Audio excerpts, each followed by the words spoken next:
Morning, everyone. I'd like to welcome you to this morning's June 16th meeting of the Mojave County Board of Supervisors. We're going to start the meeting with an invocation by Supervisor Gould, and if you would remain standing for the Pledge of Allegiance led by Supervisor Borelli. You'll join me in prayer. Lord, we thank you and praise you today for this great nation and this great state and county that you've given us, Lord. Lord, give us the wisdom to run our county properly as you would have it run. Watch over our employees, Lord. Many of them have dangerous jobs. Bring them all home safely to the loving arms of their families. In Jesus' name I pray. Amen. Please face the flag of a country that has brought more prosperity to the world than man. Pledge allegiance to the flag of the United States of America and to the republic for which it stands, one nation under God, indivisible, with liberty and justice for all.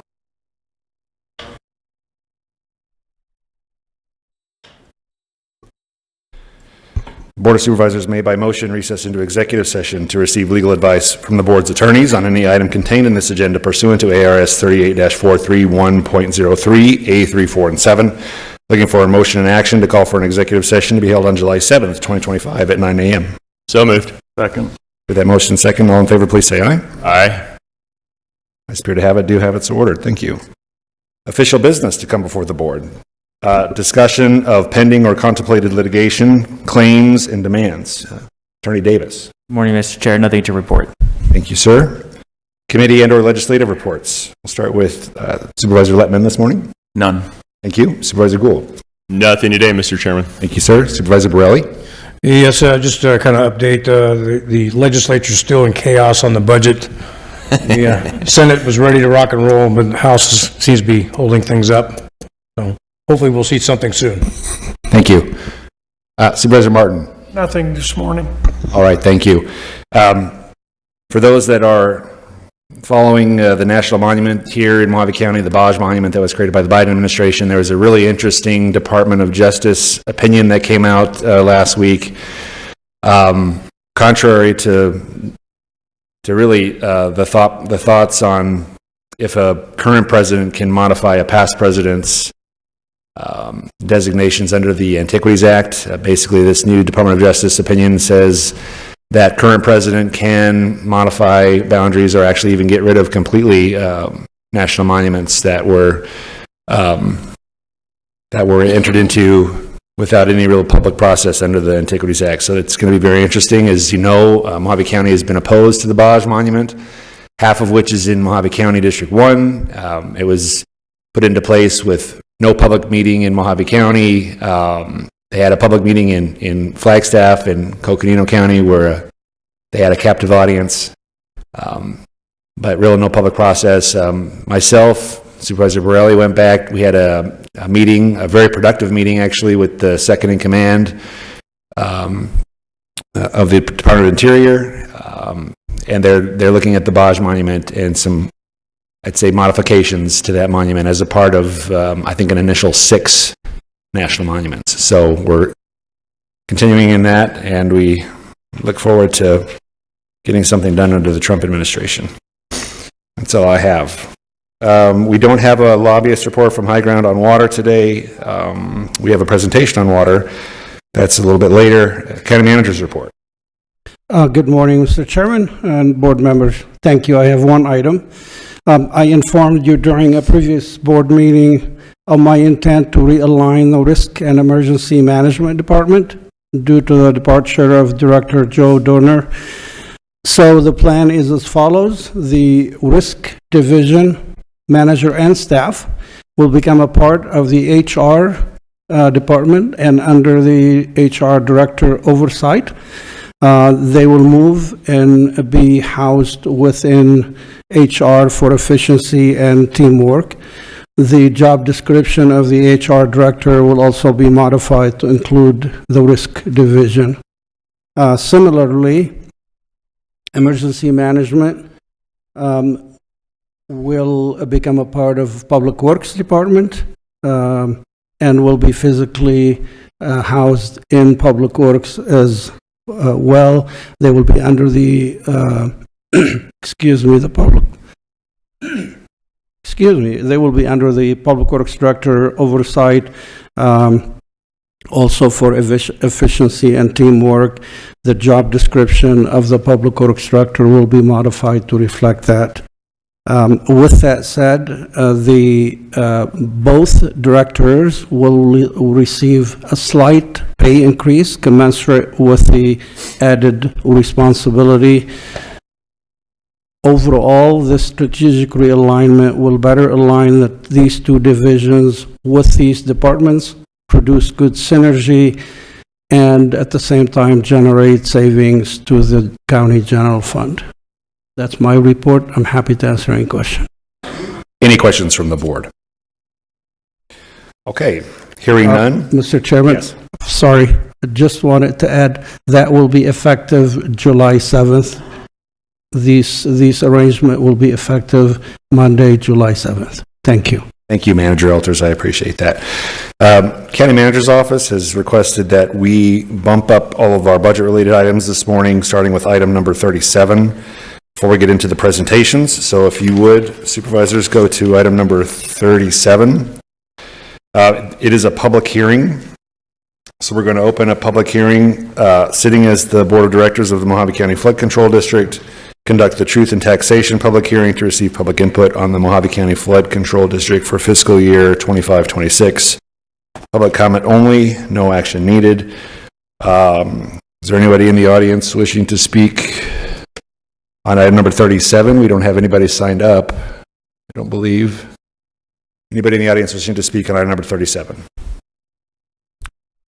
Hearing none, I'm going to close the public hearing. Director Mornian. Thank you, Chairman Lingenfelter, members of the board. I just wanted to quickly go through some slides just about TNT hearings in general, as we have some new board members and just for the benefits of the members of the public that are here. Just want to quickly, TNT hearings, truth and taxation hearings are required by statute if the proposed levy rate results in a higher levy amount than in the prior year, and this statute applies even if the levy rate remains the same as last year. And basically what that means is if property values increase and we keep the levy rate the same, the actual amount that is levied will still go up, and so you still have to have a truth and taxation hearing. This particular TNT hearing for flood control, the rate the current year is 50 cents. The proposed rate is also 50 cents. The truth and taxation rate is 0.4789. And so this would be about a $500,000 increase over last year, and that is countywide. This is a countywide taxing district. For someone that owns a $100,000 home, it would be a $2.11 increase. And it would result in a $50 total tax for the flood control district for that $100,000 home.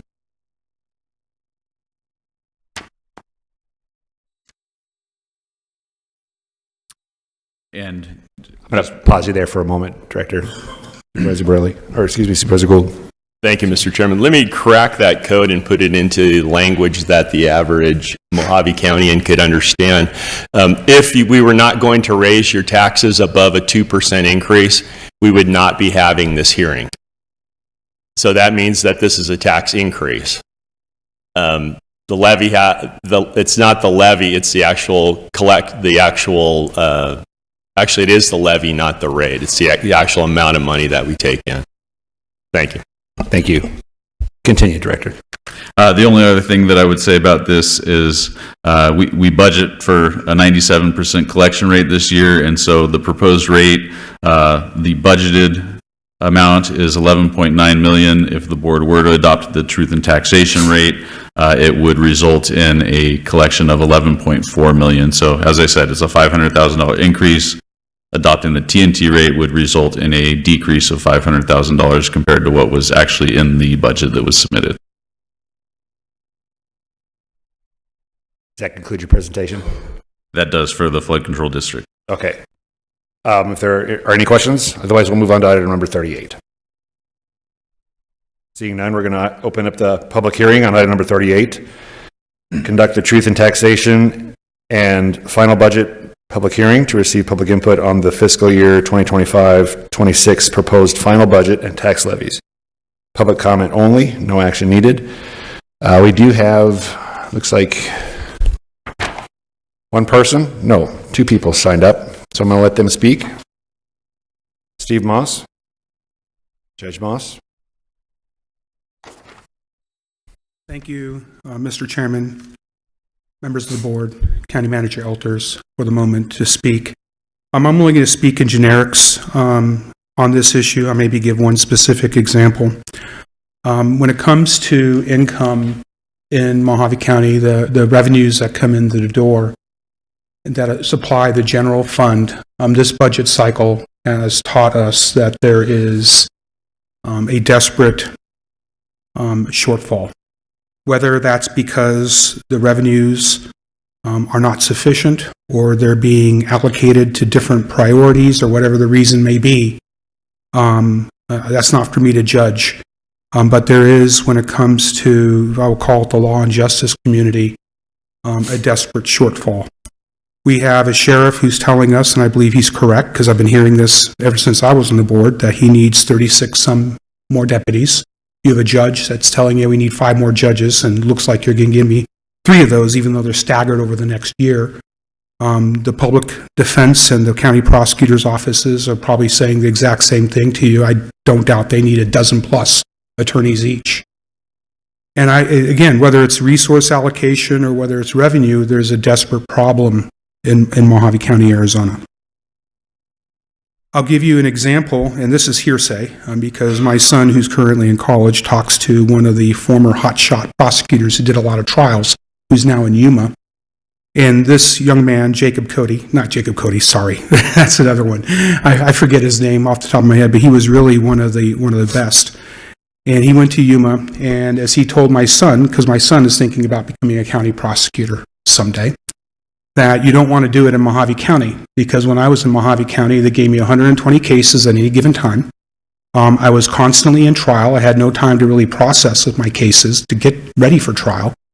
And we made a decent wage, but you could make more elsewhere. And now he's in Yuma County, making a lot more money, having to handle 40 cases at any given time, and he never has to work weekends.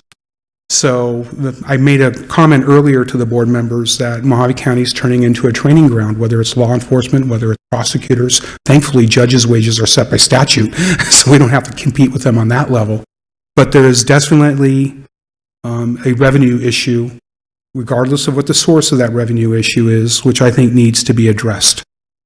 And I'm just getting that for your information. This is not an action of mine as I understanding it, but I want to make sure it's clear and present in both the board's mind and the administration minds and the public's mind that there are desperate law and justice issues in Mojave County. I personally like it when a sheriff's vehicle rolls through my neighborhood every now and then, and when they're short-staffed, they can't do that. That's just my input I wanted to say. Thank you. Thank you, Judge Moss. Stephen Robinson.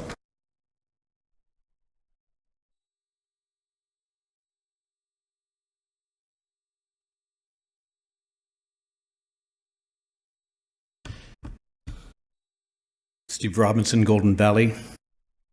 I've probably been a broken record on the issue of law enforcement, and I agree with Judge Moss. Only last week, Sheriff Schuster was speaking to a political group here in town, and he said really he needs about 80 deputies, not 36.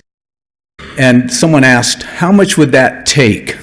And he said, about $10 million. So for our county, we're understaffed by 10 million, or under deputies by 80 deputies, according to our sheriff. And that's 10 million more that we should be spending for the sheriff's deputies, for the sheriff's department, which would mean we would need at least 4 to 5 million more for the judicial system, make sure we aren't so overworked. I looked at the budgets for the last, or the actual financial reports for the last 10 years, going back even to 2013. In 2013, our fund balance, general fund balance, was 13 million. To date, 11 years later, as of last June 30th, we were at 77 million. That's a 350% increase in the general fund of what they admit are in the general fund. We're going to be talking about fund balance policy later, so I'll save that comment for them. But the fact is, we had in 2013, we had $70 million in expenses, and we're now up to $100 million in actual expenses. So we've gone up 40% in expenses. We've got 38% to be honest, and we've gone up 43 to 45% in actual revenues. Now, when you do budgeting, there's 4 ways to determine how much the general fund balance should be. You base it on budgeted income, budgeted revenues, actual revenues, or expenditures, or actual, one of those 4. The best one to use is last year's actual expenses. And that's what you should be basing your fund balance policy on. And so my point is this: we have more than enough money to handle an increase over the next 3 to 5 years without damaging our 77% fund balance, without getting it back down to basically 3 months of revenue. So we've taken a step, giving the sheriff a chance to increase his deputies' pay. We need to look at really expanding the number of deputies. Golden Valley has nobody. Thank you. Thank you. Is there anyone else in the auditorium that would wish to speak on item number 38 during the public hearing? Seeing none, I'm going to close the public hearing. Director Mournian, you have some information? Yes, I do. Thank you, Chairman Lingenfelter, members of the board. If I could get the slides back up. So TNT for Mojave County, before we look at the actual TNT rates, I just want to review some information from the tentative budget that was adopted in the last board meeting. And this was the modified option C that we were discussing, that assumed a county primary tax rate of 1.8147, and that was part of the tax rate swap that was proposed, where we were lowering the tax rates in the library and the television district to offset that increase to the county's primary property tax.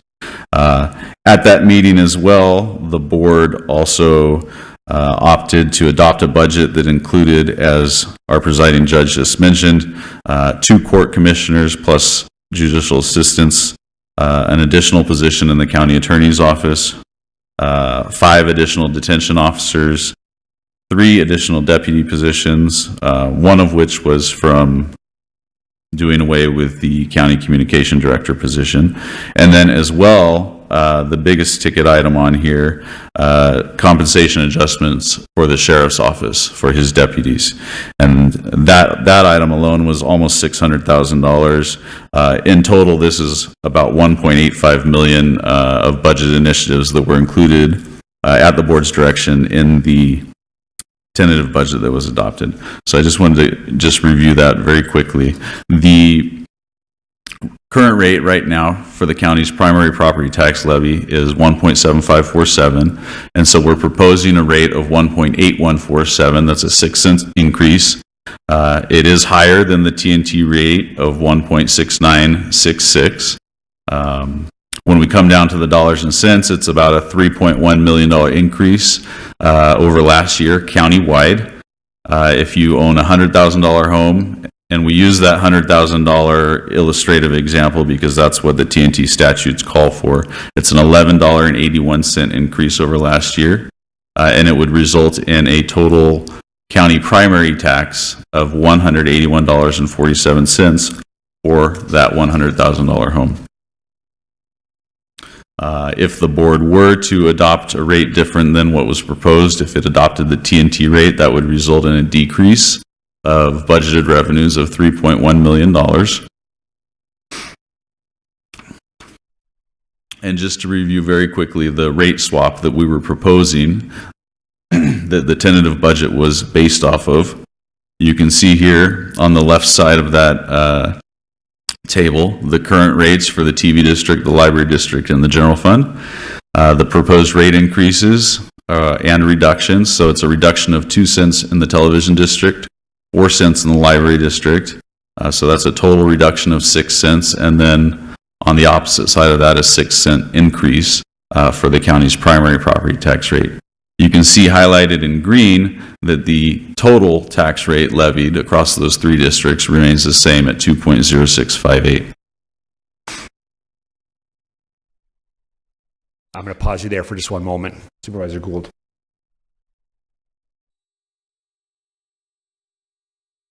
Thank you, Mr. Chairman. That last statement on your last slide is false. That the total tax rate remains the same, Supervisor? Go back one.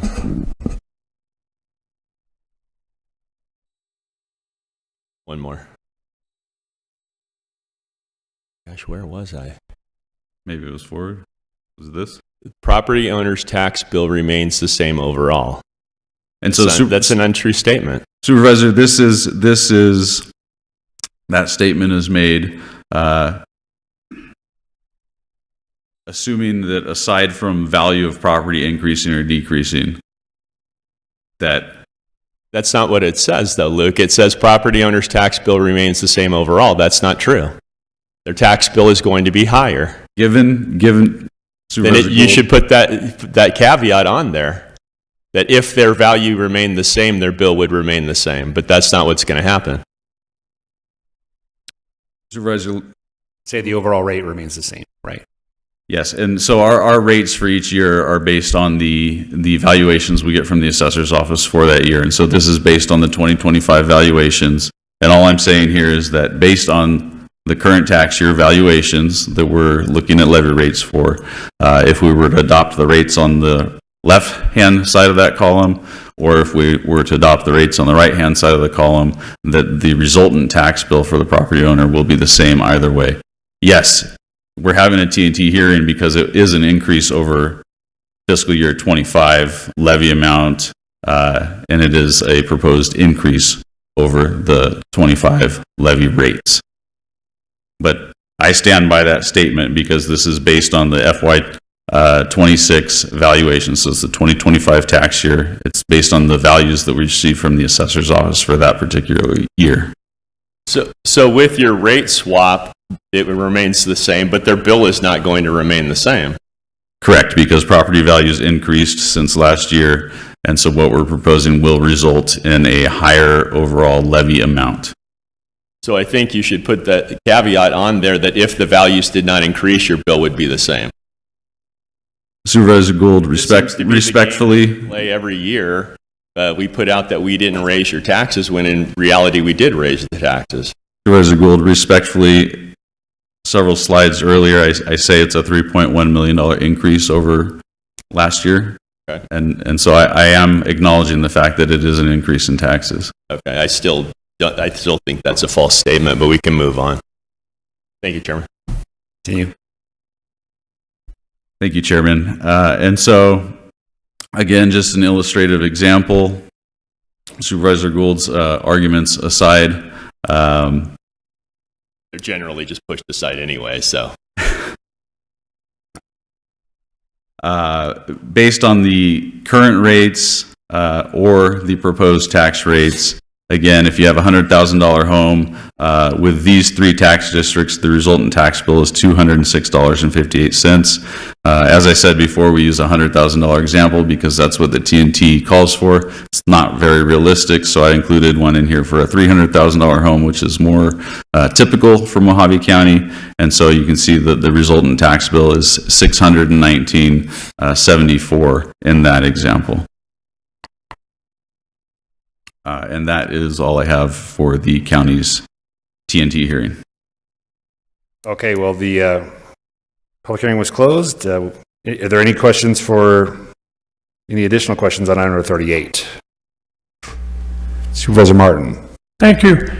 In your presentation, you said concerning the sheriff's office that they were raising salaries for deputies, right? Isn't it in fact we're going to raise the salary for the mid-level folks, sergeants, lieutenants, not necessarily the entry deputy? Supervisor Martin, you're correct. The proposed compensation adjustments for the sheriff's office, it's all on the patrol side, so not affecting the jail. It does affect deputies, sergeants, lieutenants, all the way up to the undersheriff and the chief deputy sheriff. Okay, thank you. All right, we're going to move to item number 39, regular agenda. Sitting as the Board of Directors of the Mojave County Flood Control District, discussion and possible action regarding adopt the Mojave County Flood Control District tax rate of .5000 per 100 of assessed value and levy the 12,000, or excuse me, that'd be nice, right? 12,285,804 for fiscal year 25-26. We don't have anybody signed up for this item, so I'd open it up for discussion before we call for the question. Anybody have any additional questions regarding the flood control district for Director Mournian? All right, hearing none. Madam Clerk, would you please take us through a roll call vote? Supervisor Letman, Yes. Supervisor Borelli, Yes. Supervisor Martin, Yes. Supervisor Gould, No. Chairman Lingenfelter. Yes. It passes. Okay, thank you. Item number 40, sitting as the Board of Directors of the Mojave County Free Library District, discussion and possible action, adopt the Mojave County Free Library District tax rate of .2148 per 100 of assessed value and levy $5,843,146 for fiscal year 25-26. Is there any discussion regarding this item? Hearing none, and this does not recall a roll call vote, is that correct, Madam Clerk? So, go ahead and call for the question. All in favor? Request a roll call vote. Okay, we've had a request for a roll call vote. Let's probably do that for all of these tax rates. That's a good idea. So, Madam Clerk, would you please lead us through a roll call vote on item number 40? Supervisor Letman, Yes. Supervisor Borelli, Aye. Supervisor Martin, Yes. Supervisor Gould, No. Chairman Lingenfelter. Yes. It passes. Okay, thank you.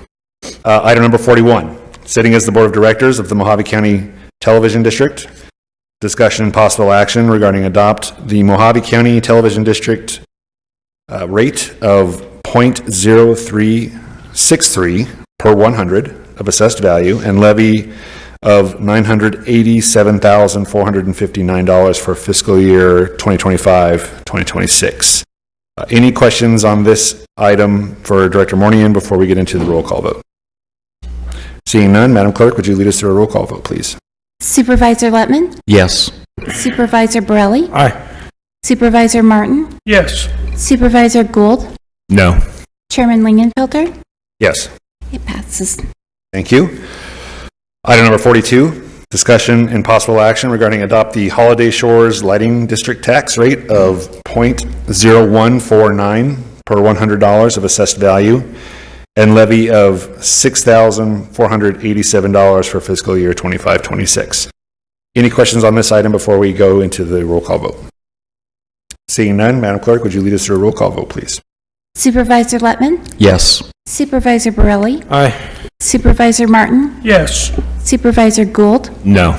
Chairman Lingenfelter. Yes. Passes. Okay, thank you.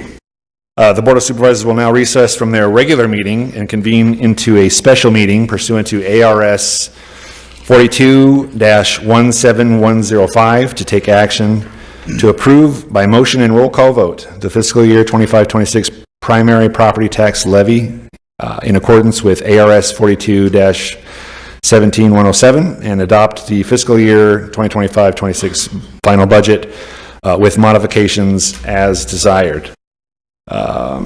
So we'll go into our special meeting now. Discussion and possible action. Item number 1, approve the fiscal year 25-26 property tax levies and adopt the fiscal year 25-26 final budget with modifications as desired, and approve the adoption of BOS Resolution 2025-102, thereby adopting the fiscal year 25-26 primary or property tax levy and final budget with any applicable modifications. We have 2 people signed up to speak, and then we'll get into board discussion before we get into the roll call vote. First up is Judge Moss. You've requested to speak. Stephen Robinson, you're on deck. Mr. Chairman, members of the board, County Manager Elters, thank you for giving me this time. I'm not going to rehash things I probably said to you each individually a couple times, and as a member of a board, probably 3 or 4 times over the last several months. I will say that I really do appreciate the preliminary budget, and I request from the perspective of the courts that you confirm that as the final budget. It will solve our short to medium term issues. It doesn't resolve everything, but those can wait 2 or 3, 4 years until we get things worked out when it comes to additional infrastructure that is needed, when it comes to evaluating where things stand a year or 2 down the road. And so I think it's a very good intermediate step to solving the court's problems, and I do greatly appreciate the board's willingness to consider it. I will add another issue which has come up over the last few meetings, and I had this when I met with the Government Action Committee of the Lake Havasu City Chamber of Commerce last week. They invited me to speak because apparently this was the issues in the paper about Supervisor Borelli getting office space in Lake Havasu, and they asked me for my position. And I told them there's so many variables, it's impossible to predict the future 3 years from now, 2 years from now. But as a general idea, I kind of like of what was being suggested, because when I get my 5th judge, hopefully, in a few years down the road, I'll be 1 courtroom space short, even with Phase 2B. And if Supervisor Borelli vacates that place in Havasu, it would be better to just do an office shuffle and do a remodel of a courtroom next to the existing courtrooms. So that's something to keep in mind over the next 2 to 3 years, because these construction projects are never instantaneous. They take time. You've got to be planning them years in advance. And that's important because courtroom space costs a lot more to build than does office space. Courtroom space, you need places for JAs and clerks, you need secure storage for exhibits, you need bailiff, you need a detention cell, all of which an office doesn't require. So if we have to expand the courts to get that 5th judge down the line, doing it within an existing courthouse is probably your best plan when it comes to cost-effective use of dollars. I express no opinion as to how the board should vote. I'm just putting something out there for you to consider going forward, because one thing I've noticed in my 30 years in Mojave County, it's not your fault. I think it's the nature of government. Frequently, we wind up being reactive as opposed to proactive in dealing with problems. And I see my time is up. Thank you very much for everything. Goes by fast, doesn't it? Stephen Robinson. Yeah, right. After these, I'll call you. It was accurately stated that between the tentative budget and the final budget, you cannot increase the budget expenditures. But what wasn't stated and is accurate is that you can do decisions after the beginning of the fiscal year to make additions and changes. I've watched the budget changes over the last 10, 12 years, seeing minor changes in the budget where they add money for whatever necessary reasons, small amounts. And because that's a possibility, I would hope that the county would take a serious look at how much cash reserves they have and how they can start the process of getting our funding up for the sheriff's department. Now, forgive me, Finance Director, 2 years ago, the county went on a woe is we tour saying we're going to be $18.5 million in the hole. I laughed because I've been watching the budget for a decade. The reality is we went from 50 million general fund balance to $77 million in this past fiscal year that ended last June 30th, that we have an actual report for. So that's a $45 million turnaround. I was told last year that the budget is structurally a deficit. And I said, that's because you have an $11 million contingency fund. In reality, every dollar in the general fund, every dollar is a contingency fund balance. And in fact, in reading the City of Kingman's budgets, they have this little phrase that I think is significant. To have a balanced budget, use of fund balance, use of cash reserves is a legitimate tool to say you're a balanced budget. So I hope that one will be more accurate in our reporting to the citizens, how much money we have. I mean, and one last thing I'll say is according to the Government Finance Officers Association, yeah, I get bored so I read their reports. It says one of the things you must consider as available fund balance is general fund separate funds, like the communications fund, the IT funds, the recorders funds. Those are all legitimate amounts, but they're part of the general fund that doesn't get counted as the general fund. And I think you need to be more accurate in reporting what is available in the general fund and what monies you have instead of saying we're broke. That's what frustrates me, is saying that we're broke. Thank you. Thank you, sir. Supervisor Borelli, you wanted to comment on something? Yes, thank you, Mr. Chair. I'd like to comment on Judge Moss's testimony, if you will, just to kind of like translate what he was trying to tell everybody is I'm going to ultimately be evicted from my office space I'm in now. So. Thank you for that. Thank you. Director Mourning, when you come up to the podium, we're going to get into some board discussion.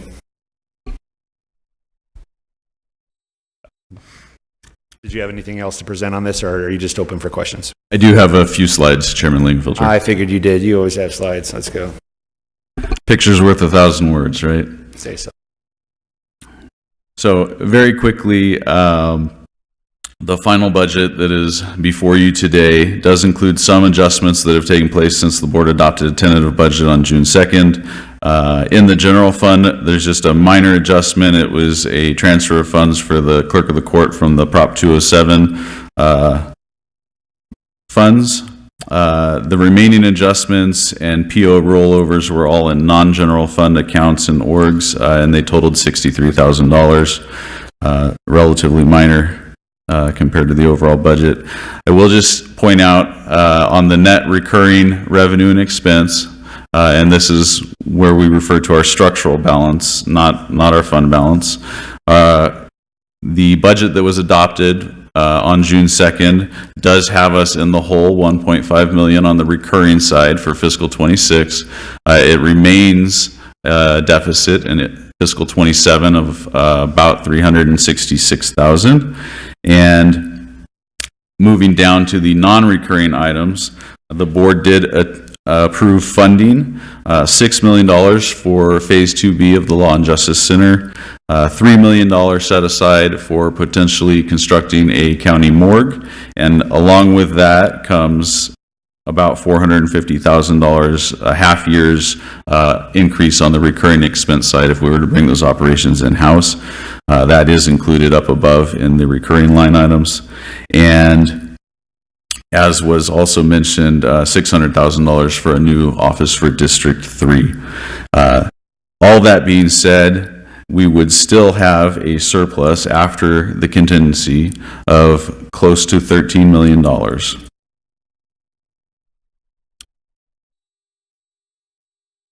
Very quickly, just to remind the board, on the recurring side, this budget does include new positions for the sheriff, the courts, the county attorney, the finance department, indigent defense services, and the public fiduciary's office.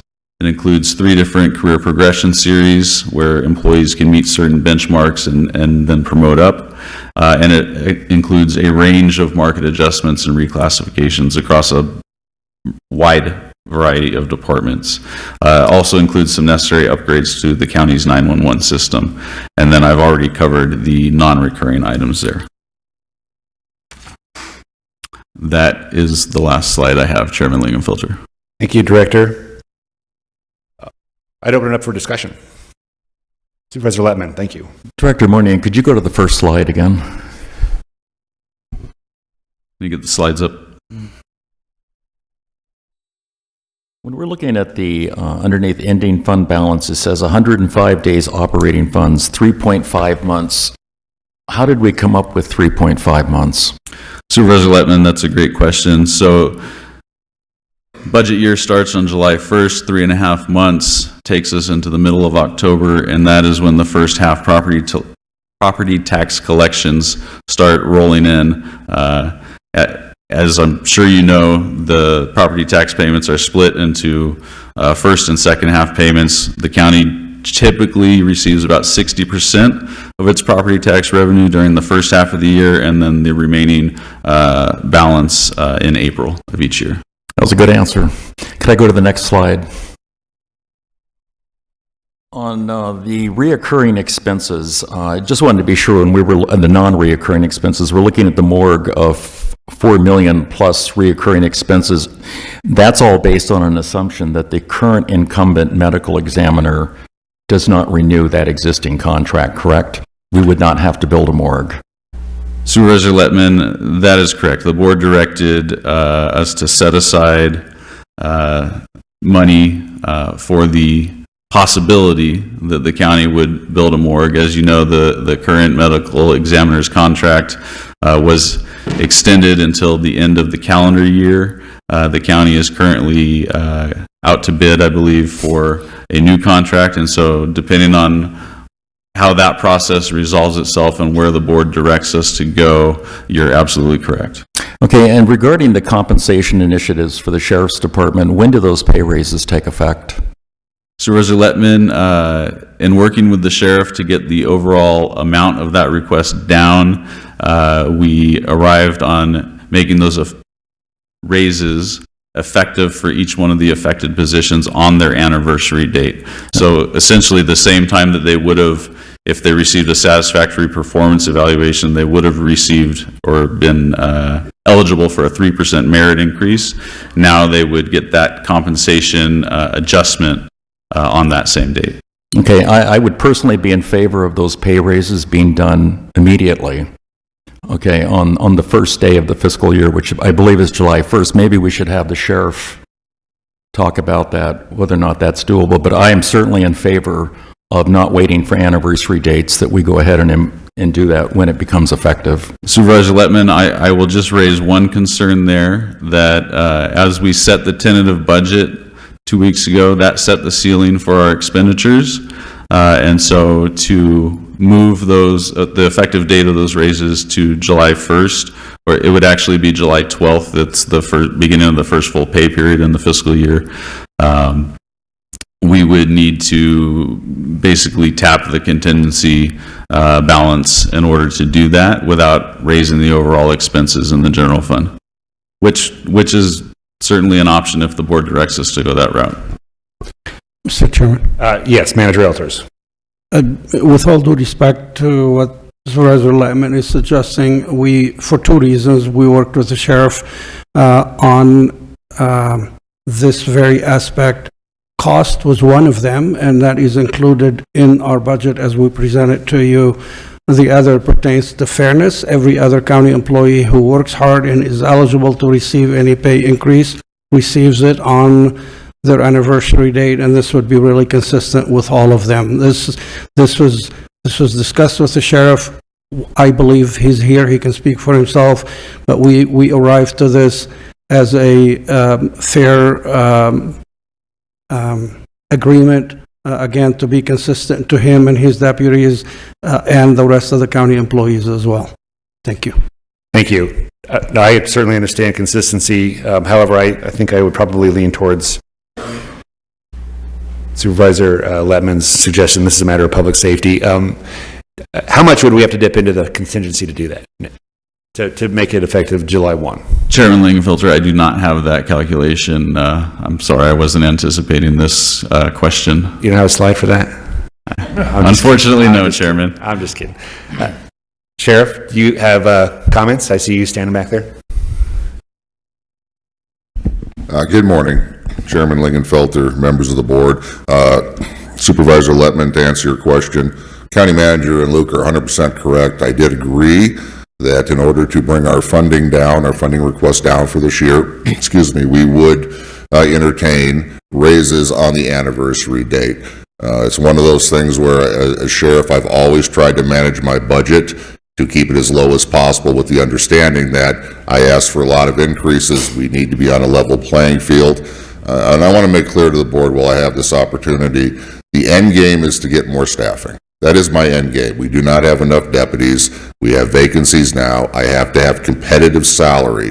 The concern, if we do on anniversary dates, of course, is you're going to have one officer come up at a higher, faster pace than the one next to him, and it could cause some grief. But again, I want to be clear, I did work with Luke and I've agreed to that. Now, one possibility, again, when we're looking at filling positions, I have 8 or 9 vacancies right now. That's salary savings. So I could certainly say, without freezing positions, that I will manage my budget. It will not cost the county anything to do it on July 1 up until the point that we are flush, and then I'll continue to hire. So instead of bringing it 8, which would be a luxury if I can get 8, maybe we start with 3, 4, 5 until we get to a point where this year is covered, because next year it's going to be locked in anyway. So we're just trying to get through the 1 year.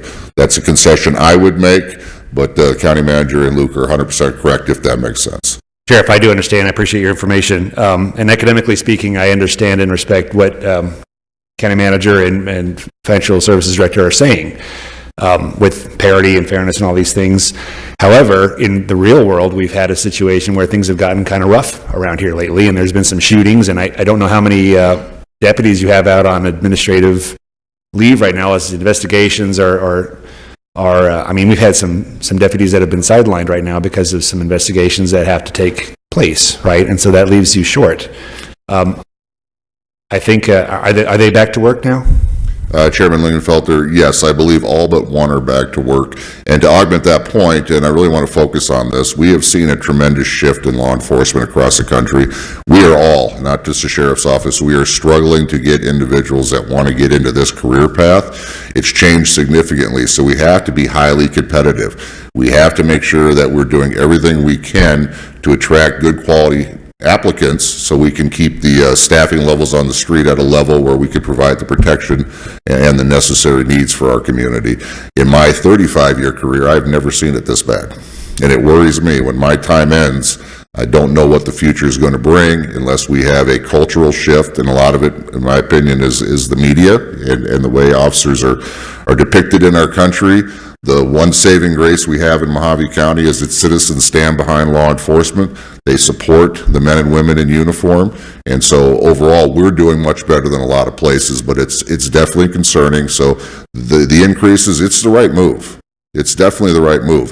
If that attracts more competent personnel, it's a win automatically. Once we get that going, then we'll start talking about additional staff. But thank you for the question.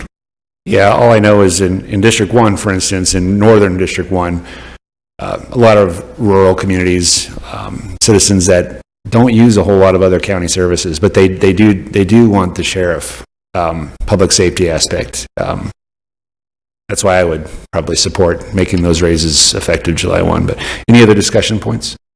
Supervisor Borelli. Yes, thank you, Mr. Chair, and thank you, Sheriff, for all you do and your deputies. Yeah, I agree. I think July 1st warrants this. These guys need a bump. They need this big shot, because he's going to have a retention problem already. He's already lost one deputy going over to another agency. That's what the cities do. They poach. And if we're not competitive, we're going to start losing these professionals.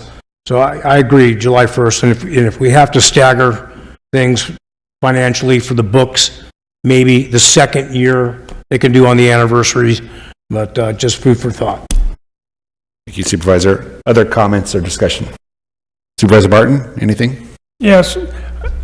The sheriff just stood there and said he agreed with Luke that they negotiated this. And now, here we are at the 11th hour wanting to change the game. I'm against that. We got a budget.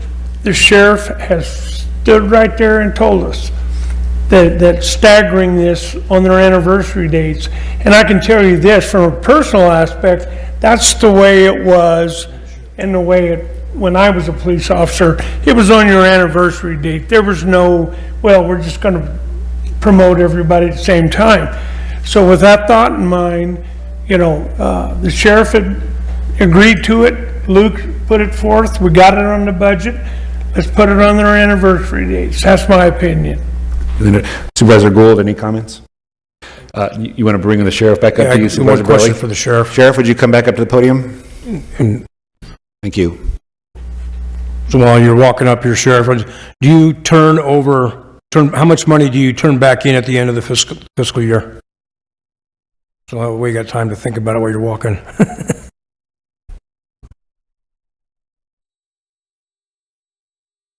Chairman Lingenfelter, Supervisor Borelli, I don't know offhand, but it's in excess of 1 million, sometimes $2 million every year. I've never turned in less than $1 million in the 9 years that I've been budgeting for the sheriff's office. Sheriff, this pay increase, this first year, because it's 2 years, you get staggered, it says, how much is the first year and the second year? Supervisor Borelli, the pay increase as it stands is roughly $600,000 based on the discussion I had with Luke and the county manager. My understanding is to do the entire pay on July 1, if that were the direction the board wishes to go, it's an additional $350,000 to $400,000 for that first year. To Supervisor Martin's point, I do want to point out that this isn't a traditional raise. This is basically a reclassification. We're redoing the values. So real world, Don, or Supervisor Martin, you were a police officer.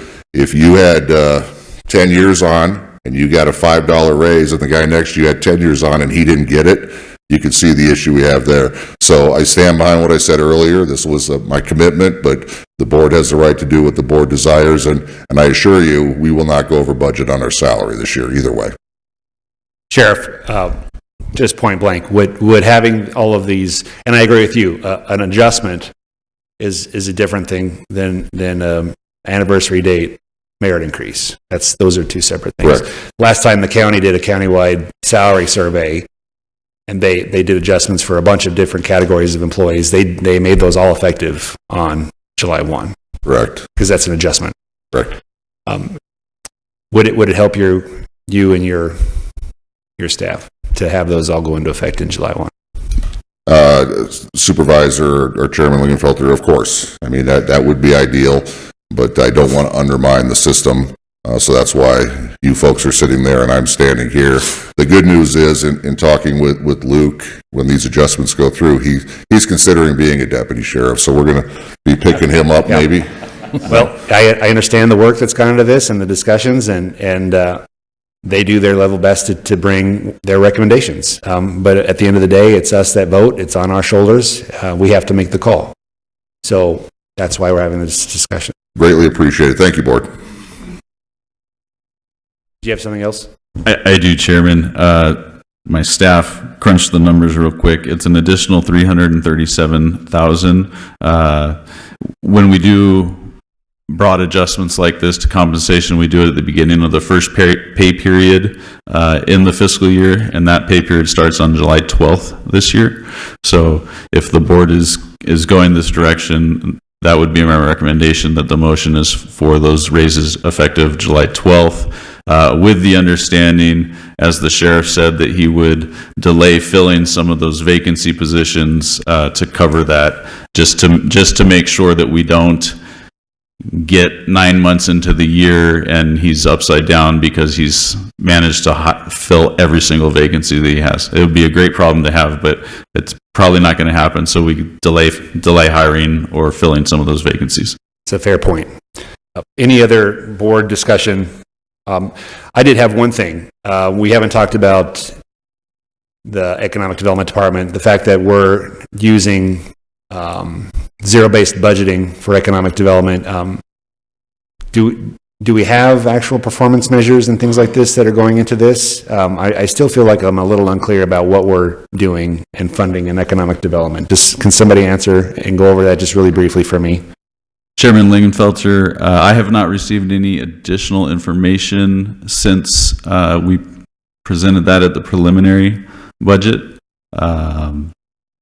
I believe there were proposals in each of those three different decision packages that economic development submitted.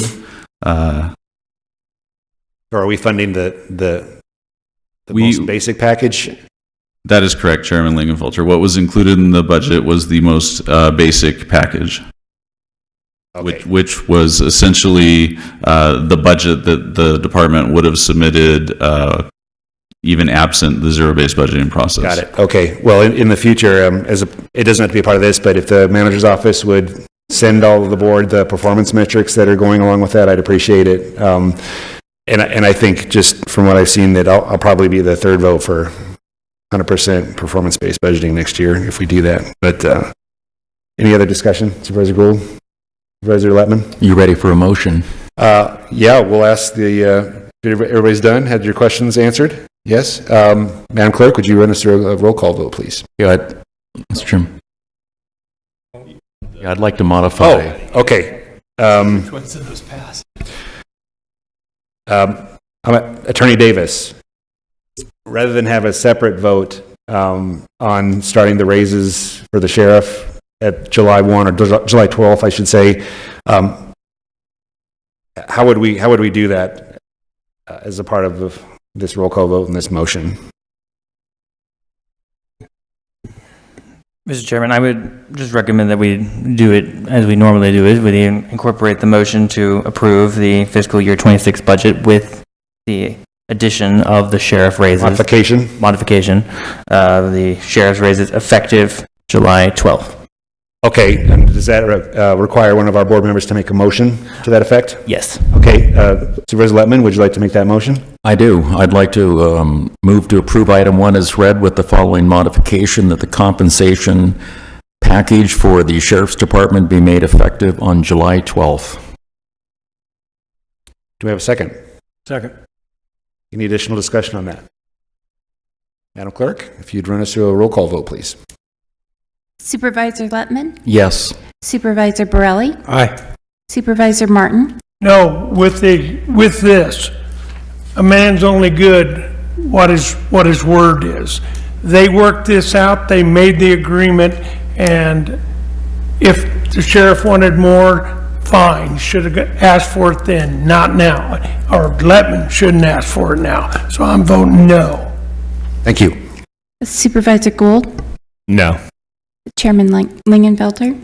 Yes. Passes 3-2. Okay, thank you. The Board of Supervisors will now adjourn from our special meeting and resume the regular meeting.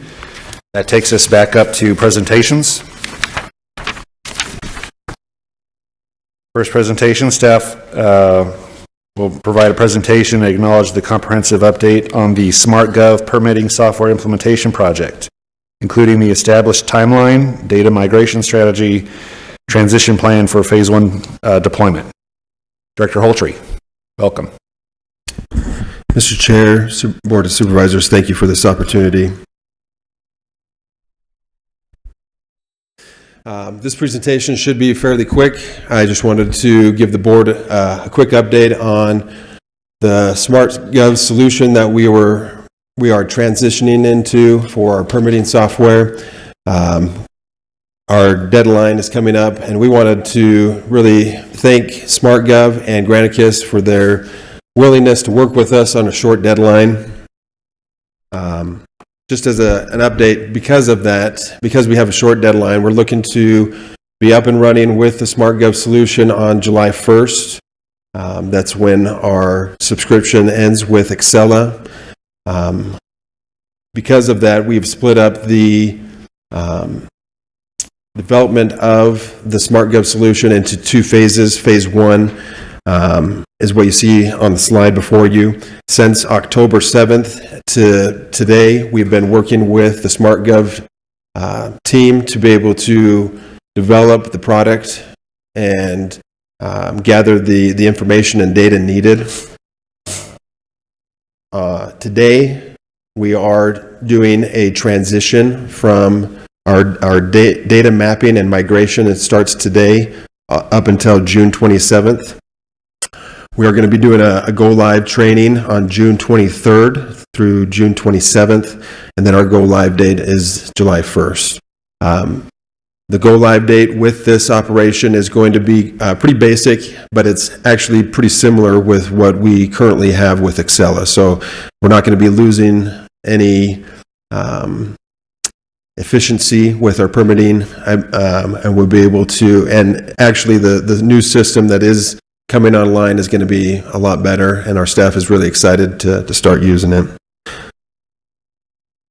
Phase 2 of the SmartGov solution, after we go live on July 1st, we'll continue to do the remaining configurations and applications that we'd like to really expand the solution, that the applicants are able to go in and select exactly what they're applying for instead of just being one application. It will really help the applicants to be able to select exactly what they're applying for. That will happen through August 22nd. Mojave will do the validation and testing through October 31st, and then we'll complete the remaining data applications by November 21st. Another training, if desired, by staff. I would assume by then we should be pretty fluid with the new system, and then another go-live date for the remaining applications on December 1st.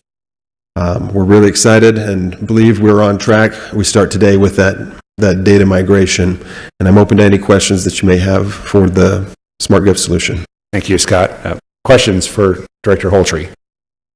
Scott, I have one question for you. Actually, it's a two-parter. I think this is a pretty exciting customer service initiative.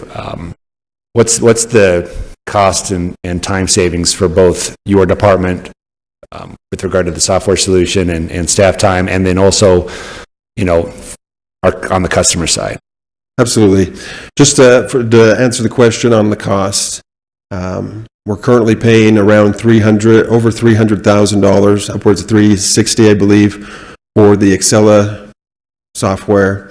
This new software will be, our first year is about $54,000, so quite significant in the cost savings. As far as the efficiency and time savings,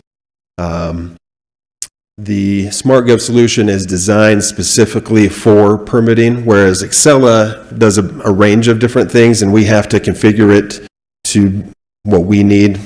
The SmartGov, being already configured and designed for permitting, has a lot more features and abilities than what the Excella program currently has.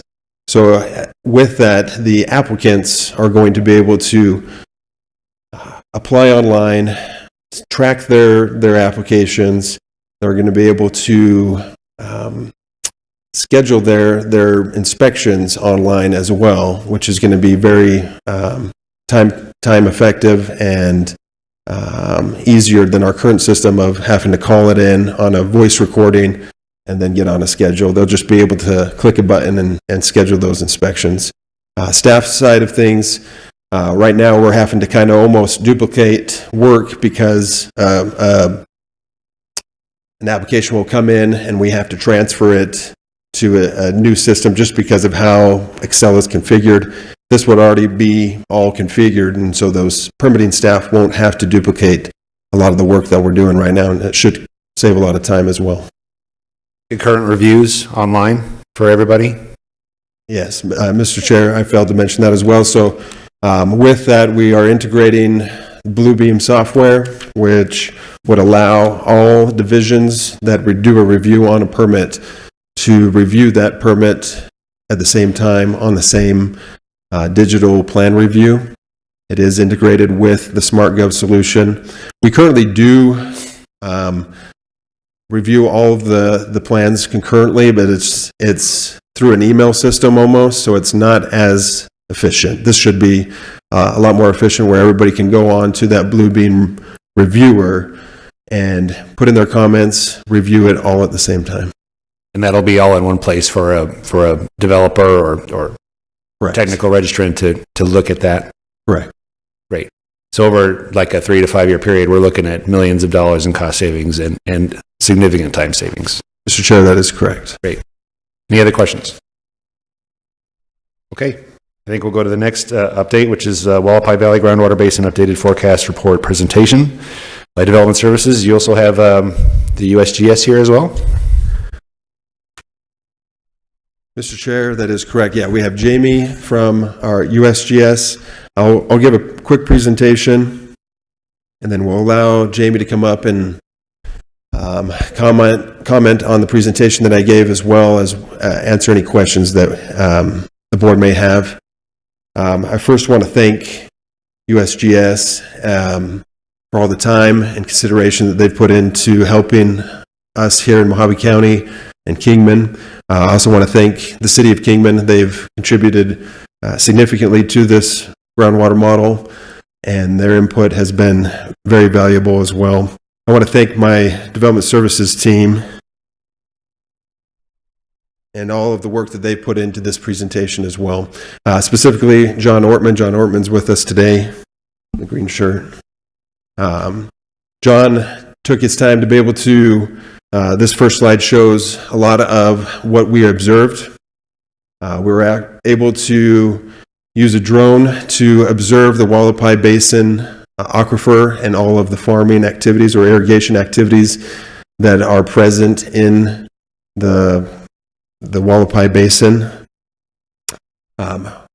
In this observation, we were looking to see how many acres of cultivation is being irrigated, as well as what types of crops that are being irrigated. Most of you know that the Wallapai Valley Groundwater Basin is essentially just a big bowl underneath us, but that bowl also has three separate bowls. You have the Southern Gregg Subbasin, the Wallapai Subbasin, which is in the middle, and then the Kingman Subbasin, which is where the city of Kingman has their wells to provide water to their residences. Looking at each of those subbasins, we were able to determine the amount of irrigated lands.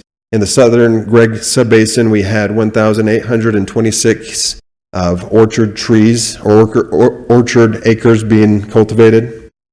In the Wallapai Subbasin, in the middle one, we had 6,160 orchards and 383 vines and acres.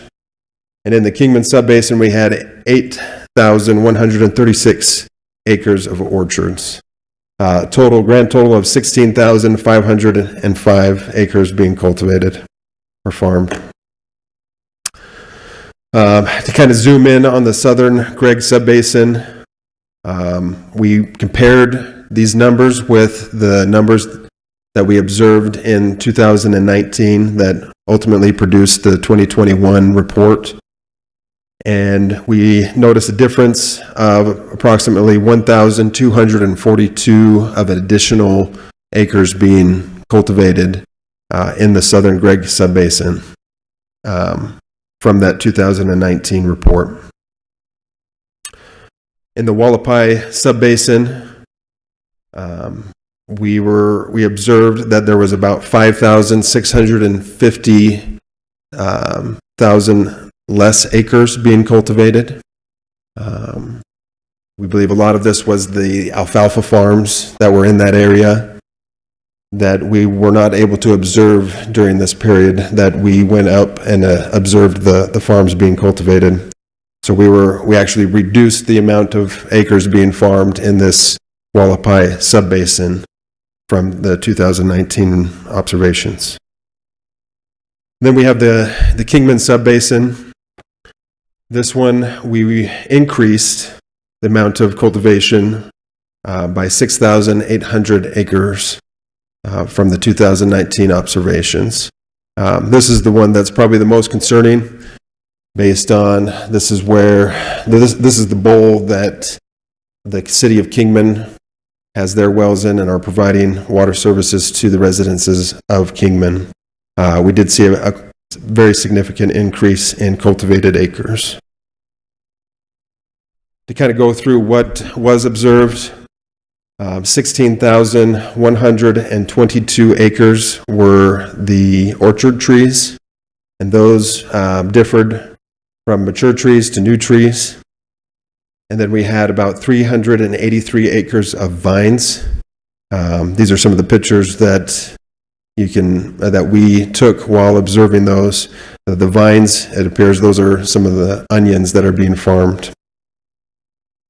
With that, we used the average rates for orchards of a 2.72 acre feet for this model, as well as vines. We used the 1.01 acre feet per acre.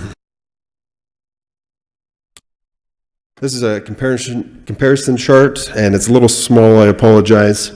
Most of the information is what we just looked at on how many acre feet are being cultivated and irrigated. The numbers that I would like to kind of focus on is down at the bottom. From the 2021 report, we can see that the total acres cultivated was 14,090.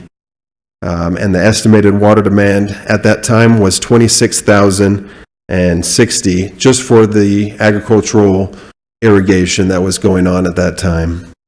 At that time, the USGS study also included estimates for the future, for the 2024 estimated water demand. And as you can see on that, the green part on the bottom that's circled in red, that they were estimating that at the time of 2024 that we should the water demand would be around 79,000, and our total cultivated acres would be around 29,000. We fast forward to 2024 when we did the observations.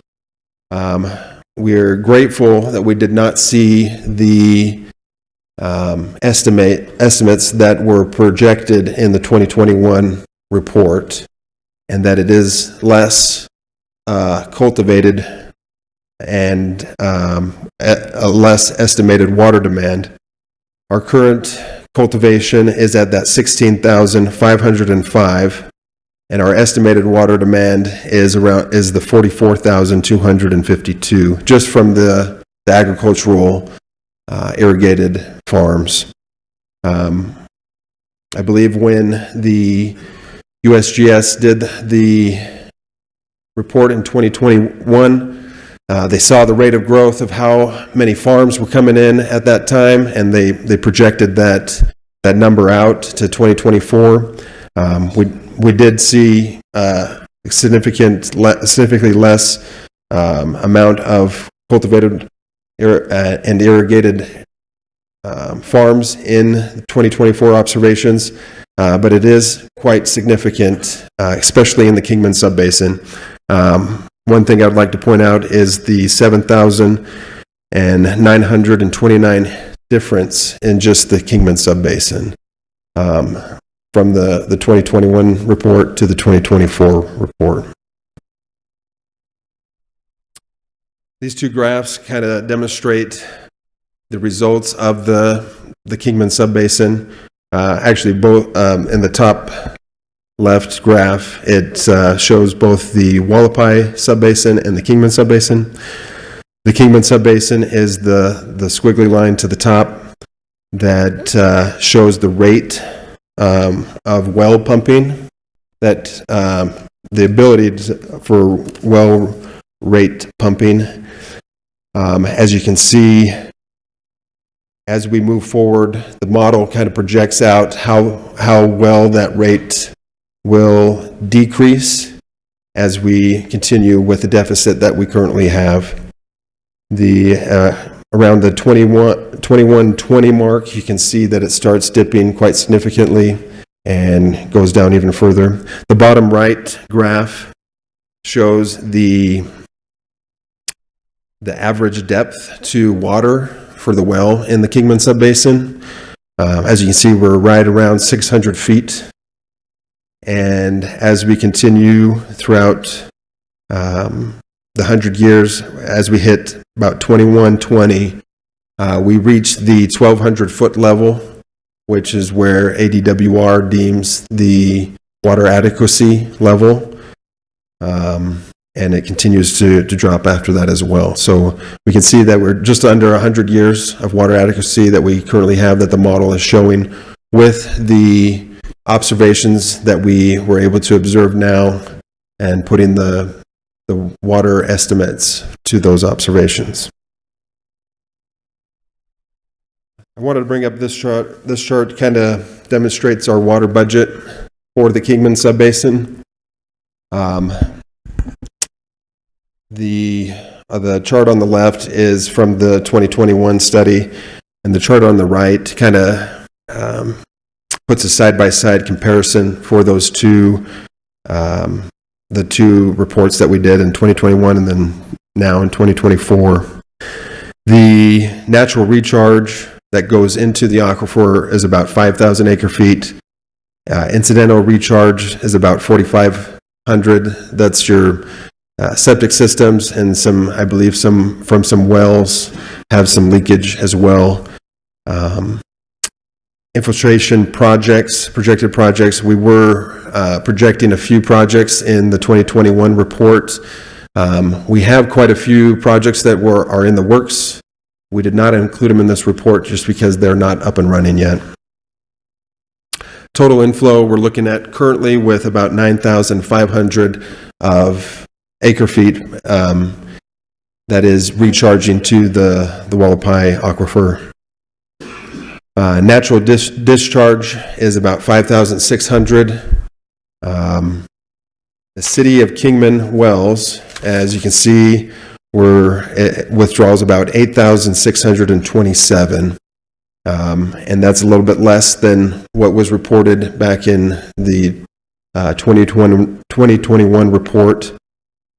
With the Fountain Hills utility wells included, we're right about that 8,900 mark for the withdrawals on the Kingman utilities.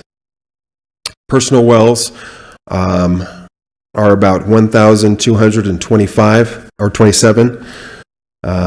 These are the wells that you see that are exempt. All of the farming and the agricultural that we observed were on exempt or non-exempt wells. That's where they're above 35 gallons per minute. Anything less than that is a exempt well and is not included in the irrigation non-expansion set forth by the ADWR.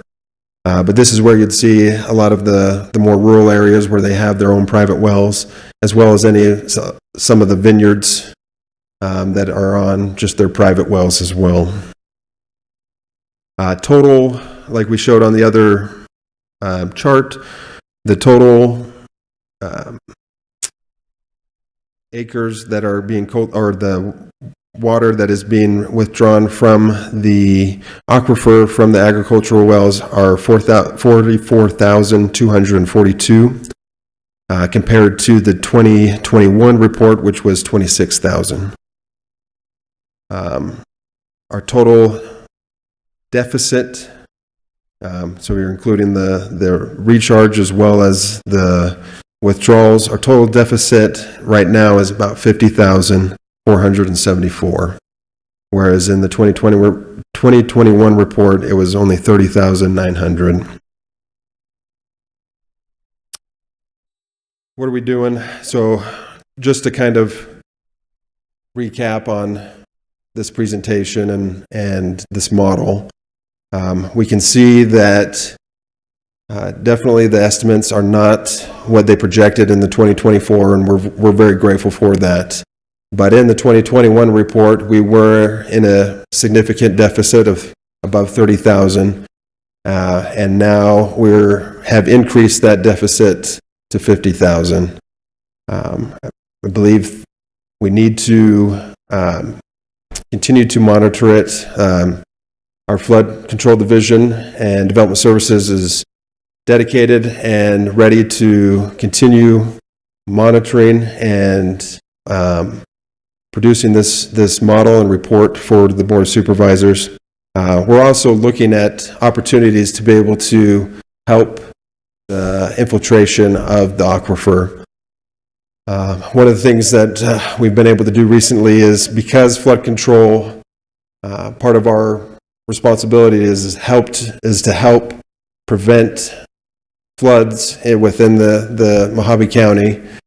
We can do that by creating basins. And by creating basins, we also have an opportunity to be able to provide some infiltration. The picture that you see on the slides is of the Sierra Vista Recharge Basin that was recently completed. It's a lot smaller basin than some of the other ones that we have designed, but it does work for infiltrating the water that we are able to capture in that basin and putting it back to the aquifer. But also, most importantly, it also helps prevent flooding downstream. We have several other projects in the works. I think there's 4 other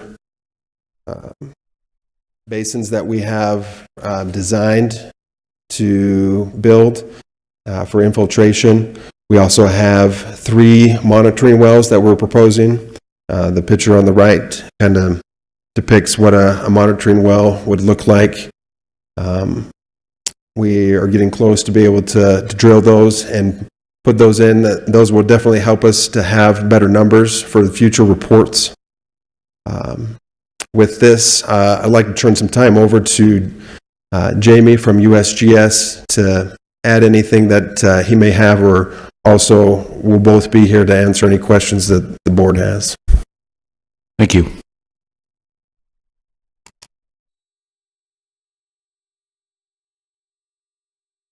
Scott, Chairman Lingenfelter, Board of Supervisors, Manager Elders. Good to see all of you again. My name is Jamie Macy. I'm the Acting Center Director for the Arizona Water Science Center of the United States Geological Survey. We at the USGS began looking at these basins in northwestern Arizona back in 2007. We started our work with Arizona Department of Water Resources as a part of a rural watershed initiative. But it was really in 2017 with Nick Hunt from Development Services here at Mojave County started a project with the USGS to develop this tool, this groundwater model that could be used by Mojave County to best manage your resources. We at USGS, we're not a managing or an agency. We are an agency that looks at data and provides data to you as the water managers. We're not a managing agency. So we want to develop this tool with Nick Hunt and Mojave County so that you had the best information to manage your resources. And I would like to compliment the county on what they've done. We completed our study in 2019, published the model in 2021, and handed it over to the county for the county to be able to work with the model and add the information to make the best management decisions. And I would like to compliment the county and John and Scott for what they have done with this model to be able to continue to add data to it, because that is the most important thing in any model. Any type of model that we have is to have the most accurate and most recent data. And they've done that here. They've added the data to the model, and they've been able to project down groundwater withdrawals into the future. One of the things I will say in that 2021 report with 2019 data is the county and Nick Hunt are the ones who projected the water use in Mojave County. We did not at USGS come up with those numbers. It was the county who developed those numbers that we put into the model based on the best information at that time. Those are the numbers that we added to the model, projected into the future, and ran that out over 100 years to look at water use and water declines in Wallapai Basin over the next 100 years. So I compliment the county on what they've done, and I hope this continues, where the county continues to update the model and continues to use it as a resource to understand water use in Wallapai Basin. We're also actively involved with the county right now on the drilling projects and monitoring that basin into the future, so you have more data for these models and more data, real on the ground truthing of water levels in Wallapai Basin, so you can monitor into the future and best manage your resource. Thank you. Thank you, Jamie. We certainly appreciate you and representing USGS here today as an actual hydrologist. And you were involved in this update. Have you approved the water usage and the acre feet projections that we've seen The acre-feet water use projections seem accurate. We also have a water use team that works with Arizona Department of Water Resources. So although we don't use drone data as the county used in this particular study, we use aerial photography on an annual basis with Arizona Department of Resources to best estimate the water use in Wallapai Basin, and our numbers are very similar between what we developed independently at USGS and what the county has developed. Appreciate that. Obviously, anytime you talk about water, it's a touchy subject. It shouldn't be political, but it is political. And so everything that we do from a public policy standpoint, it has to be based on the best available data and hydrology that we have. So that's why I'm very, very happy that you're here. I'm a little taken aback. It's a little worse than I thought, even myself. These numbers, I mean, when we're talking about a deficit now of, if I heard you right, 50,474 acre foot annual deficit out of the Wallapai Basin? Mr. Chair, that's correct. And for those that don't follow the water stuff, can you tell everybody how much 1 acre foot of water is? How many gallons is that? 326,000, roughly? I mean, I think it's just a little bit. I mean, I have the actual number. I wrote it down because I knew this was going to be on the report. It's 325,851. Does that sound right, Mr. Hydrologist? That sounds okay. So a 50,474 acre foot deficit equates to 16.4 billion gallons of water that's not being replaced out of the Wallapai Valley Basin every year. That's a lot. It's a lot when you look at, the average American household, I think, uses 300 gallons a day on average, is what I've been told.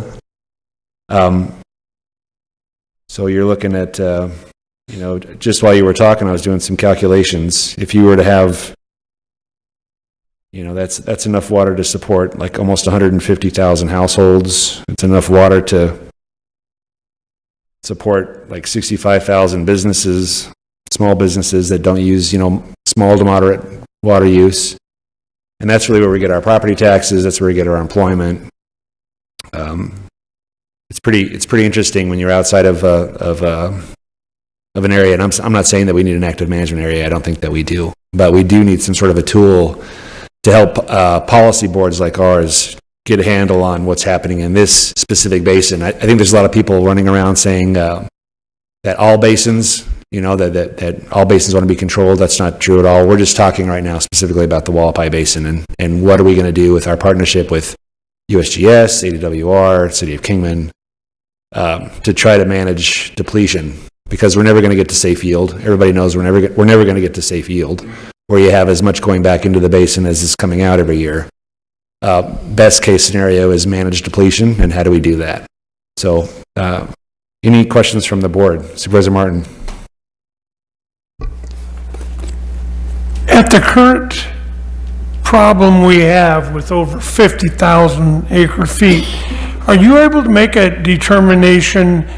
I mean, to build and whatnot, they said you had to have a 100-year water supply. At the current deficit we're at, is there any expectation when Kingman could actually run out of water? Mr. Chair, Supervisor Martin, I don't think we can make that determination. I think what's great about this model, like Jamie said, is it's data-driven. So each year, we're going to be able to run this model and collect the data and be able to produce a report for you and see where we're at. And I think as we build some of these infiltration basins, as we put in our monitoring wells, we're going to have even better data and be able to have a better estimate going forward. One thing that I found that was interesting in the report is the City of Kingman wells were almost unchanged from the 2019 data to the 2024 data, with all of the development that has gone in the Kingman area, including businesses and industrial and housing. That's kind of remained unchanged. What has changed is the agricultural growth in the area. And so to answer your question, no, I don't think we can estimate the water adequacy or when we're going to run out of water. What we can see is that we have some time, but like Chairman Lingenfelter mentioned, we got to manage that depletion and be able to work on solutions that can help us monitor, protect, and even maybe help improve our aquifer. And one thing that I saw in the report is you're saying that agriculture uses 3 times as much water as the city does for their domestic services. Mr. Chair, Supervisor Martin, we base our data off of the type of crop that is being cultivated. So if it's a tree or if it's a vine, there are different. We basically just took the number that it takes to create that crop and plugged that in for however many acres are being cultivated to get our water demand. And it might be even more than what, or it might be less than what they're actually even expending on some of those farms because maybe they're over irrigating. But we just took the number that it takes to create that crop for that type of cultivation. Okay, and one last question. Do you have, and I'm sure you do, a list of who the actual owners are of these folks that are doing all this irrigation out there in those basins? Mr. Chair, Supervisor Martin, yes. So in the presentation, and it does show the owners in each of those subbasins who owns the farm in each of those. Well, I saw where you'd say like Arizona Farms. What I'm saying is, do we know who owns Arizona Farms? Just, I mean, the entity that owns that, it may be a corporation, company, maybe individuals, but do we know who those are? Because one of the things I know I'm concerned with is that they're using our water and they're foreign companies and maybe exporting a product out of our area utilizing our water, and they're foreign entities. They're not even people here in the United States or in Mojave County. And that concerns me that our resource is being used that way. So I'd like to see who the actual owners are of those particular businesses that you're referring to that are irrigating out there, so we know who they are. Mr. Chair, Supervisor Martin, yeah, what we provided on the slideshow is just the assessor's information that we received. We can definitely maybe look into who owns those entities. Yeah, I'd like to see it for sure. Manager Elter, as you indicated, you want to make a comment. Thank you, Mr. Chairman. I just wanted to add a couple of comments in general. First and foremost, I want to appreciate and acknowledge Jamie making the trip down here. We appreciate your continued and ongoing support. It's been invaluable. I also want to mention to you, the board, that those monitoring wells that you saw reference to, those started being USGS funded monitoring well. Unfortunately, they were vandalized and they're not in service. So we have come to the board asking for funding to reestablish them and to have security installation around them to protect them in the future. The board approved it. We are currently in the process of installing those monitoring wells because we recognize the value of having them and the value of the partnership that we have with USGS. With that said, this model is truly intended to be a living, breathing document. It's intended to be updated, and the wells, these monitoring wells, along with other data from ADWR and other wells, will be critical to the accuracy and the reliability of the information. And we are committed to installing those monitoring wells and utilizing that data and updating the model in the future. The more data points that we have, the better and the more reliable results we will have. I also want to point out something that we know but really was not mentioned, which is in this bowl that we call the Wallapai Basin. There are 3 sub-basins, as you heard and saw.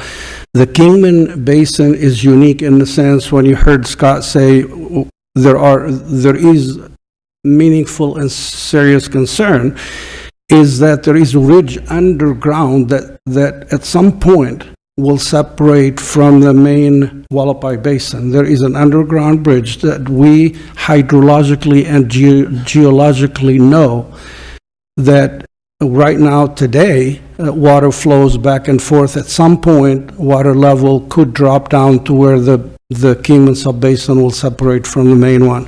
And then I will end with this last point, Mr. Chairman, to Supervisor Martin's question. We do not know.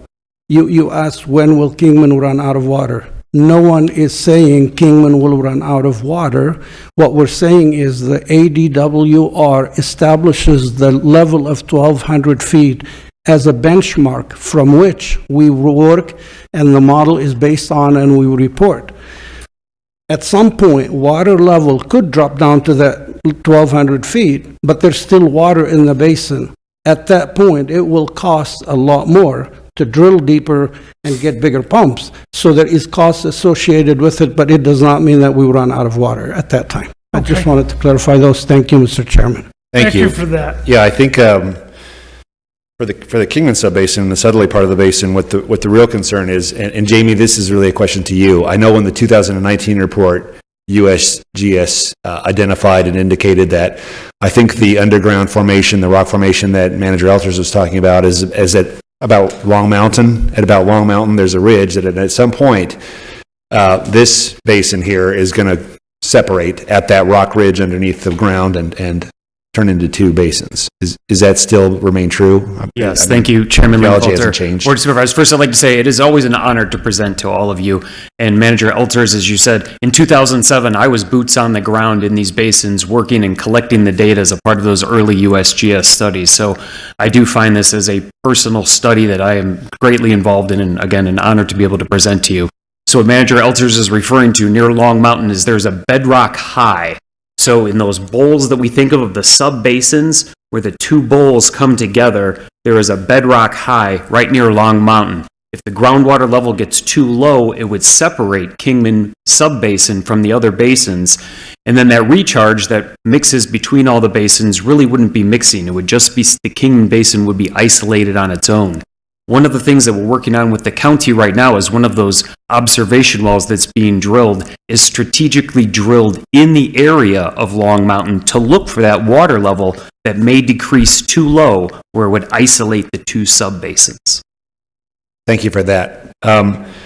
It's definitely important. I'm appreciative of the work that the county and the city is doing with regard to the index wells, the recharge basin, everything that's within the circle of control or circle of influence that we're doing. Obviously, recharge basins are only good if it rains, and hopefully we get a good monsoon season this year. But I think the real threat is, at some point, it's a certainty that the city of Kingman is going to have to drill new, deeper wells. Even before it gets to 12,000 foot level or 1,200 foot level, they're going to have to drill new wells. If you talk to the public works director there that just recently retired, Rob Owen, he would tell you that even before it gets down to 1,200 foot, they're going to have to drill new wells, larger wells, whatever the cost is at that point. I mean, he was throwing out in current dollars around $3 million for a new well. And then the deeper you go, obviously, the water quality worsens, so there'd be some treatment equipment that needs to be purchased as a part of that. And where it really gets to be a little bit concerning is all of those costs at the city of Kingman are paid through by our water bills, you know.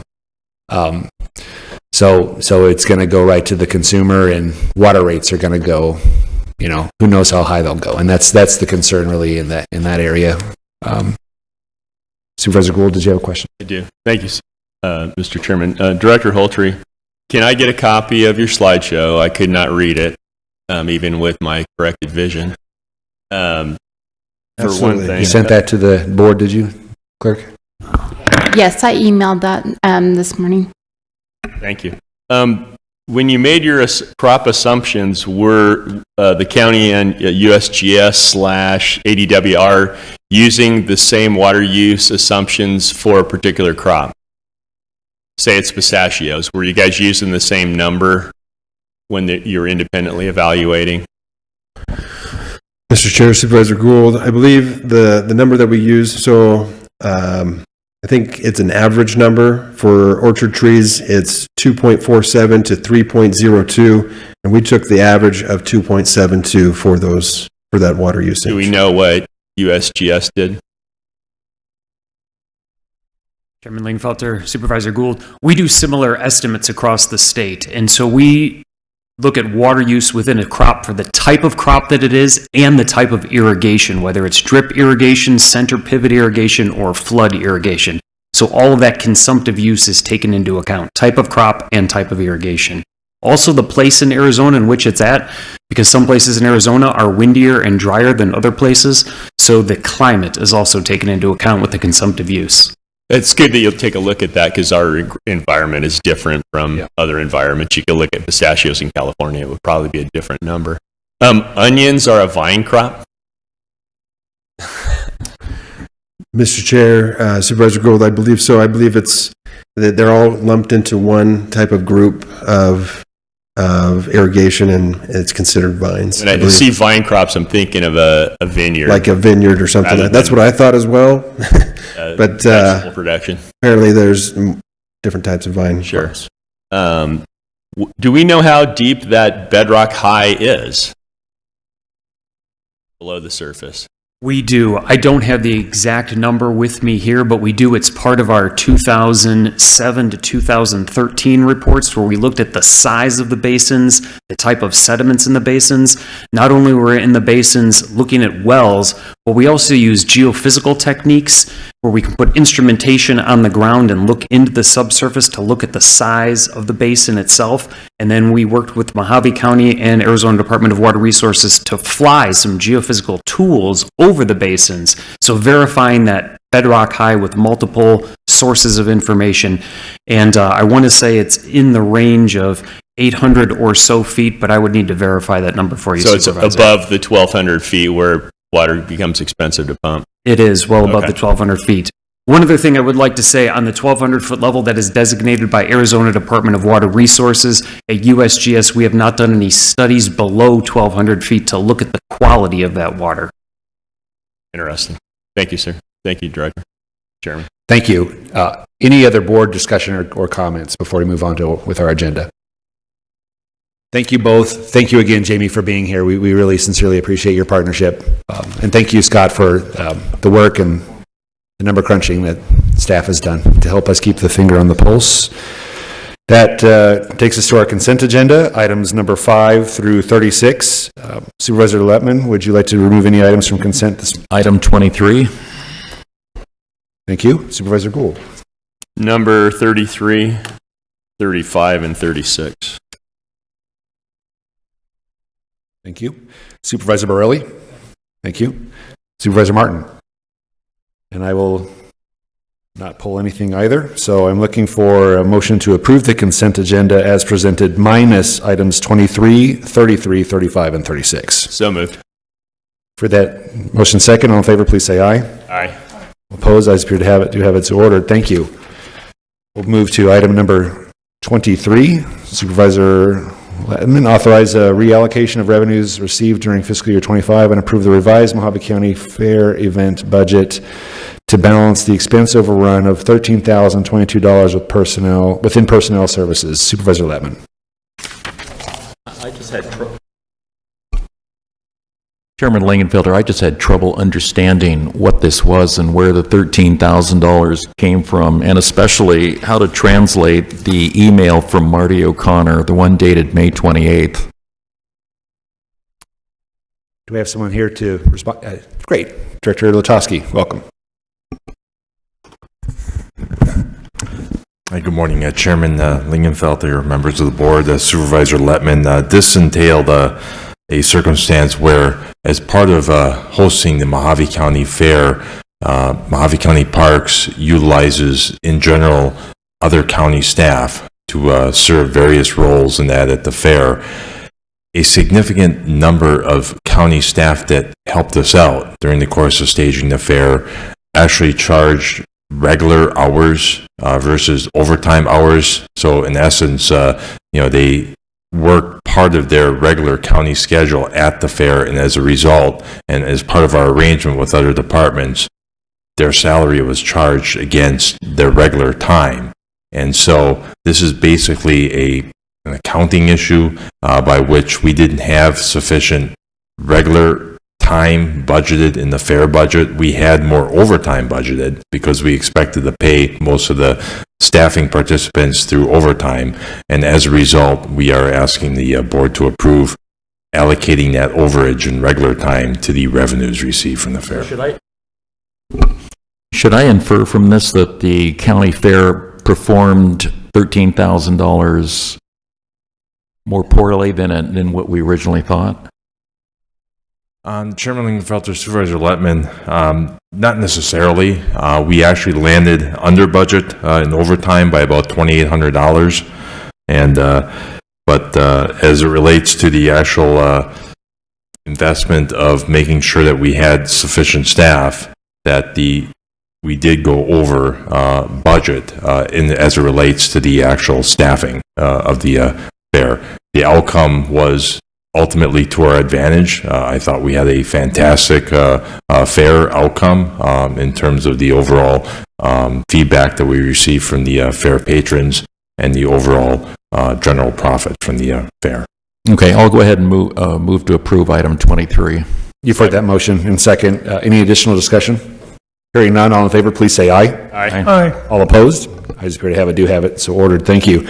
We'll move to item number 33. We have, let's see, I'll read it into the record. We have two people signed up, then I'll turn it over to Supervisor Gould. Approve the acceptance of $600 scholarship to enroll in the U.S. Alliance for Election Excellence Pathfinder cohort, enabling the Mojave County Recorder's Office Voter Registration Division to participate in the voter communications sub-cohort. We have two people signed up to speak, Armin Stang and Scotty McClure, you're on deck.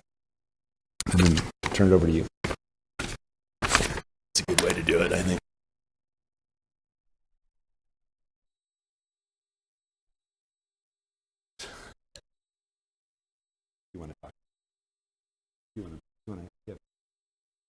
Good morning, Supervisors.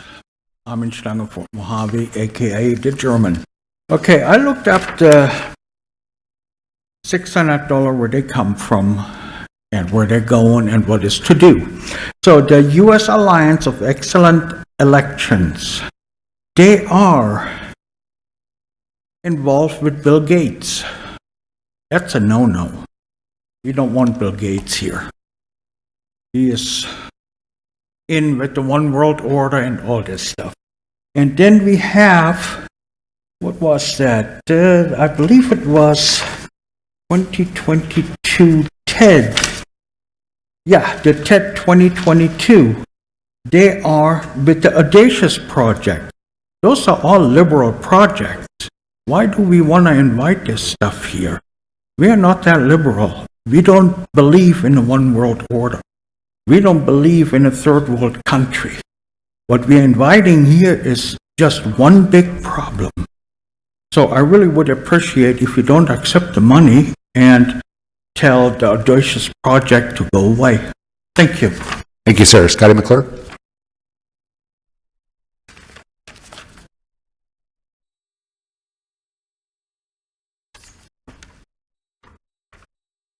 Put that up there. Scotty from Bullhead. This is one of the liberal Silicon Valley, Bill Gates, George Soros foundations supported by them bastards. Excuse my language, but it ought to be worse. I don't know, Lydia's been doing a good job, but this is just really, we haven't griped about her at all. But I don't know where she come up with this. There is no free money in this world. Once they set foot in here, can I bring this up? Can we get the paper on the podium on the screens, please? Thank you. They're going to change, yeah, okay. You can see the corporations up here. Google, Facebook, a whole bunch of them. They're all liberal corporations out of Silicon Valley, et cetera, et cetera, et cetera. Here's some other contributors. They'll be asking us, here's all these years on this paper, I got 2 pages from 216 to 223, and these are the contributors of $5,000 plus, which they'll be asking you guys for.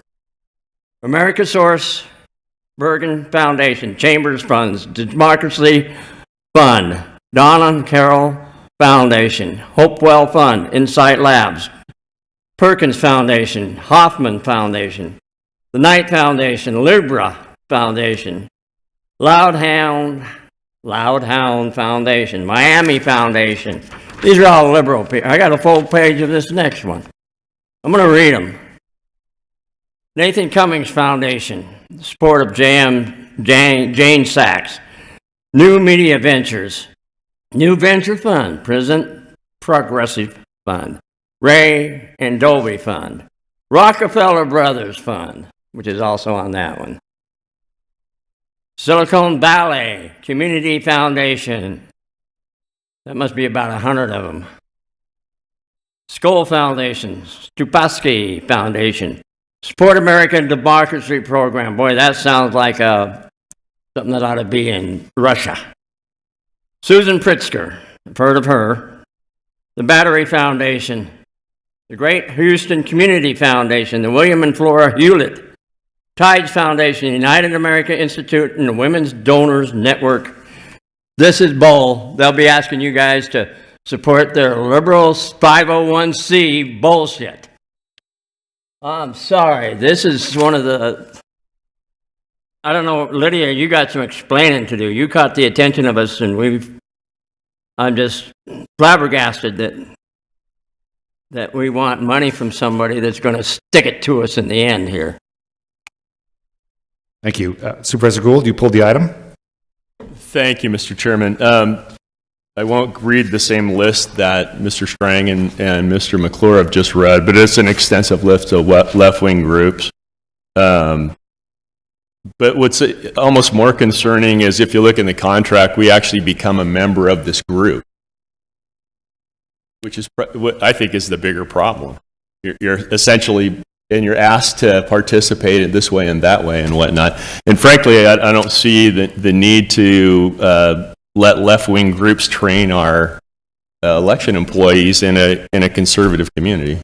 I just think it's a mistake. Recorder Durst, I see you're in the audience. Why don't you come up to the podium?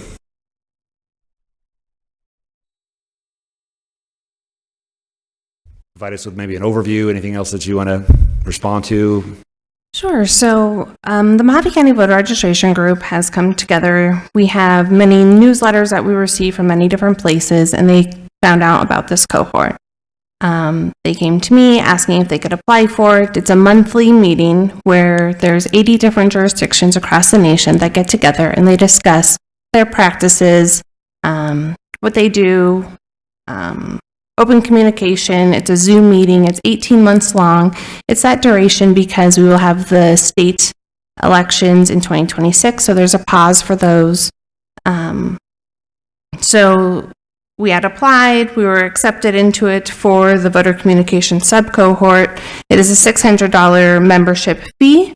At the time of the acceptance, they then told us that there's a scholarship that they would then cover that $600 fee. That's why this has come to the Board of Supervisors, is to accept that fee, or it would then be coming from my budgeted line item for the $600. Thank you for the explanation. Any discussion from the board? Supervisor Gould. Mr. Chairman. Ms. Durst, so you're going to go ahead with this whether we accept the scholarship or not? So it has been asked for my staff members to continue this conversation, join the cohort. Other people in Arizona have been in a cohort like this from U.S. Alliance of Election Excellence, and we are open to communication. Any changes that are made to Mojave County are still going to go through me. I still have the belief of open voter communication. Our voters need to be educated. That needs to come from our office. We're not accepting them into Mojave County. They're not sending voter communication on our behalf. This is truly just to have open communication with over 80 or nearly 80 jurisdictions in the nation to find out better practices. How do they communicate to their voters? Do they only use Facebook? What press releases do they find important to share? So trying to better that communication, as Mojave County no longer has a communication director. We run our own Facebook page. We do our own notices to voters. So just making sure that we're meeting all the demographics as well. So let me ask you the question again. So regardless of what the board does today, you're going to go forward to bringing a left-wing group in to advise the election department, or at least the early ballot portion of the election in a conservative county. So yes, I am interested in joining this cohort. Interesting. Thank you, Chairman. Thank you. Supervisor Borelli. Yes, thank you, Mr. Chair. Recorder, I know you said other jurisdictions, but how many jurisdictions in Arizona are part of this? Currently, I don't know how many were accepted at this point. I know Coconino County participated in a prior cohort with them. Yeah, that's concerning to me. Yes. Thank you. Any other comments, discussion from the supervisors? Supervisor Letman, anything? Supervisor Martin? I'd open it up to the board for a call the question or a motion. Or? Motion to deny. For that motion and second, any additional discussion? Hearing none. All in favor, please say aye. Aye. All opposed? Ayes appear to have it, do have it, so ordered. Thank you. Item number 35, set a public hearing on July 7th, 2025 to consider and adopt an amendment to the 2025 Mojave County Parks and Mojave County Fairgrounds fee schedule to permit a maximum $1 per ticket convenience charge as third-party vendor fee for the provision of Mojave County Fair ticketing through new digital ticketing platform for fair patron ticket purchases. Supervisor Gould, you pulled this?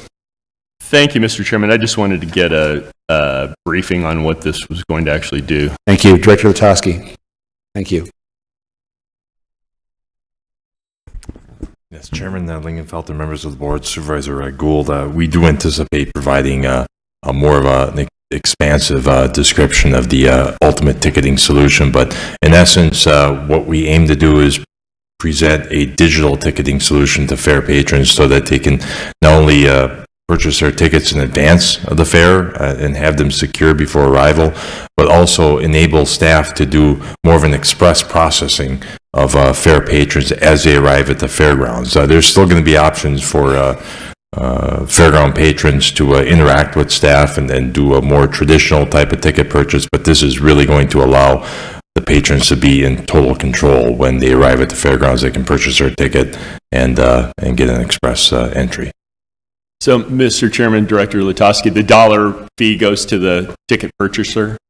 Correct. Chairman Lingenfelter, Supervisor Gould, this would be a pass-through fee, and hence we actually asked the board, and the board adopted the 2025 fair fees with a certain percentage pass-through, but this particular amendment to the fees would memorialize a maximum fee transfer, which in all likelihood would not apply to many of the fair patrons, only those that would subscribe to certain options, namely the print-at-home ticket type of a transaction.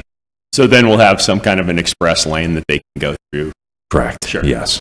May or may. It's probably worth $1 to the people to not have to wait. And get them inside the fair faster. Thank you, sir. Thank you, Chairman. Thank you. Director Letoski, you still have the option to just last minute pay at the door with cash. Chairman Lingenfelter, members of the board, I'll confirm that with staff, but that would be my total expectation, that there still be that traditional means. Yes. Open it to a motion or discussion? Motion to approve. For that motion, second? Second. All in favor, please say aye. Aye. All opposed? Ayes appear to have it, do have it. So ordered. Thank you. Item number 36, set a public hearing on July 7th, 2025 to consider and adopt Mojave County Ordinance number 2025-01, prohibiting engine braking on Interstate 15 departure off-ramps only within the unincorporated area of Mojave County, Arizona. We have one person signed up to speak. Scotty McClure.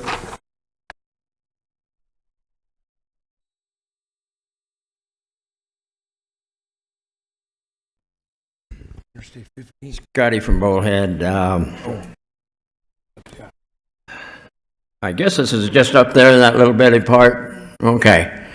Up there between Las Vegas and Utah.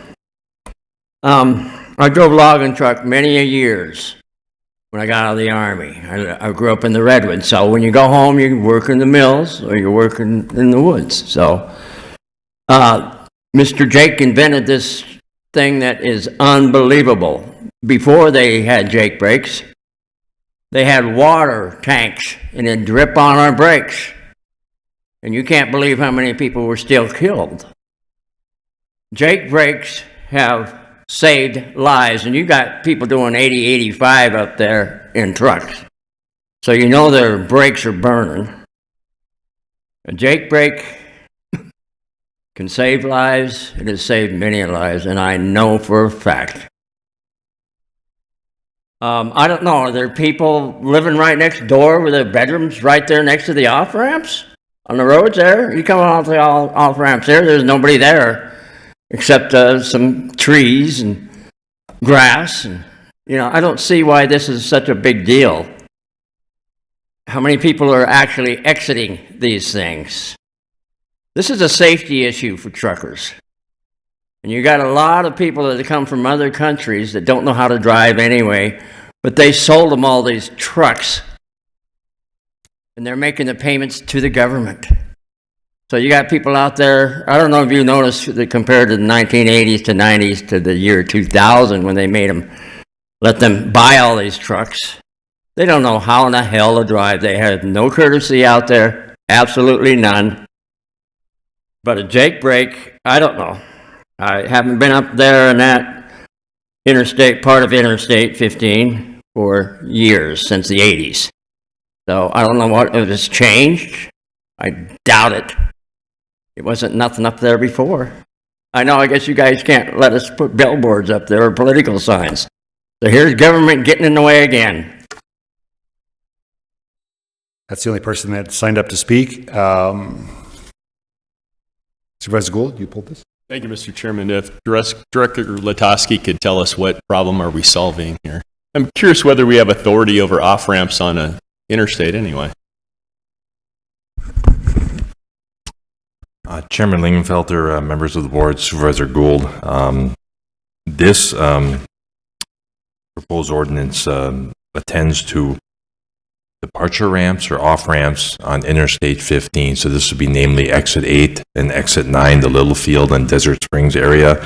I have discussed the matter with the district engineer for the ADOT North Central District. The Arizona Department of Transportation, in a local sense, would require either a city or a county to have an ordinance on the books for enforcement purposes in order for ADOT to consider posting no engine brake signs, which in this case would only be the departure ramps of Interstate 15. As it relates to emergencies, the ordinance does exclude situations or conditions in which a trucker is engaging Jake brakes or engine brakes for the sake of slowing his or her truck in an emergency type of situation to protect property or life. Have we received complaints from the residents in the area about the sound? I can answer that question. This is in my district. This ordinance would affect 2 off-ramps. Both of the off-ramps are pretty level. I mean, they're not very steep at all. And the reason that it's come up as a resident concern is we've had a big travel, like a TA travel center that's been put up in there. Just off of that same off-ramp, Beaver Dam, there's been a new Maverick Travel Center, and I think that there's another one that's going up there too. So the residents have expressed, just for these two off-ramps, if we could have something to try to help quiet the noise. And this just sets the public hearing for the discussion. Yeah, this just sets the public hearing. I'm fine moving it forward to hold the public hearing. Any other discussion? Hearing none, I'd entertain a motion. Motion to approve. I'll second that since it's my district. Any other discussion? Hearing none, all in favor, please say aye. Aye. All opposed? Ayes appear to have it, do have it, so ordered. Thank you. That takes us to item number 43. Director Mornian. approve the proposed fund balance policy for the general fund effective beginning July 1st, 2025. Thank you, Chairman Lingenfelter, members of the board. As we discussed at the budget workshop and subsequent to that, I'm bringing this policy for board consideration. I'll run you through some quick highlights of the policy. It basically explains why we need a policy, how we determine the appropriate fund balance and reserves levels. So we have a couple different calculations in there. The cash flow is the same as what we use in the budget, that 3.5 months, and that is aligned with our property tax cycle. The contingency amount of 10%. It's primarily, we arrived at 10%, which some might consider to be high. We arrived on that because in Mojave County, we don't have, other than property tax, we don't have locally derived revenue. So we are somewhat over-reliant on state revenues, especially state shared sales tax revenues, which can be volatile at times. And so that's why we arrived on a 10% contingency amount. The policy goes on to explain how and over what time period the county would replenish fund balances in certain circumstances if they fall below target levels, namely by reducing expenses, increasing revenue, or some combination of the two.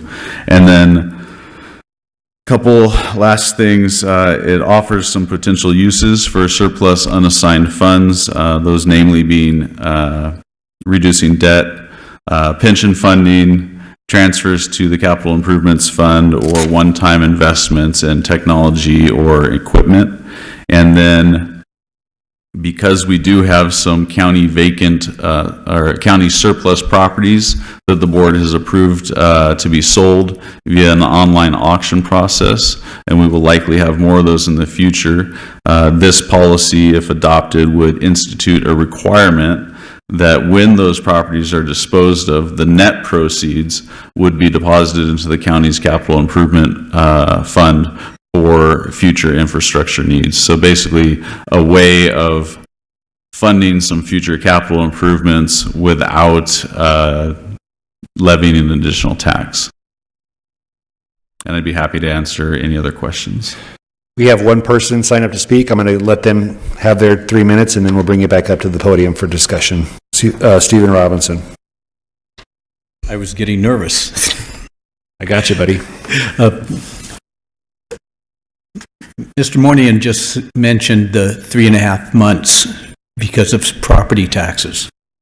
According to the last financial report, only 38% came from taxes other than, not including the monthly payment of sales taxes. Only 38%, $45,000 or $45 million of $119 million in revenue.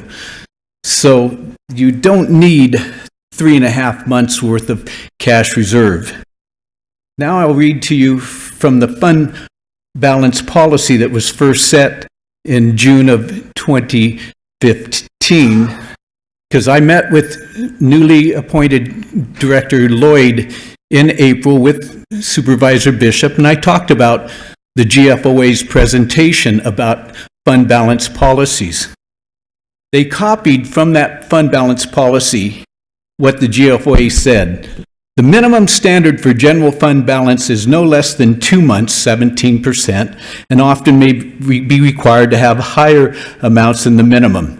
Mojave County is currently at 16.67. The benchmark for Standard & Poor's AAA rated counties is 25%. We're at 77% right now as of a year ago, June 30th, which is why I keep talking about that. But this original fund balance policy approved on June 9th was the result of me saying, hey, this is what GFOA says we need to do.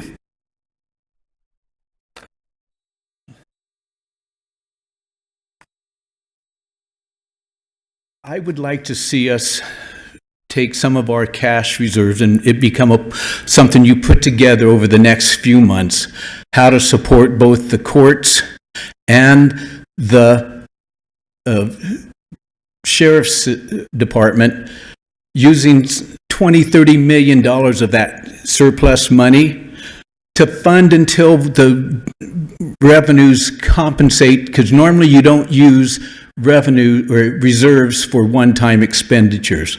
But if you took the money, and like Sheriff Schuster said, he needs 80 deputies more. Not 30 like he said a year ago, but 80 deputies more. We need to fund more people for the work of protecting the citizens.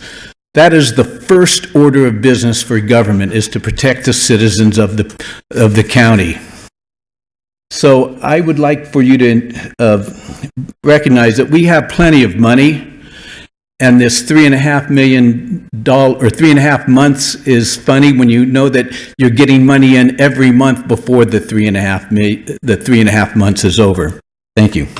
All right, Director Mournian, if you want to come back up, please.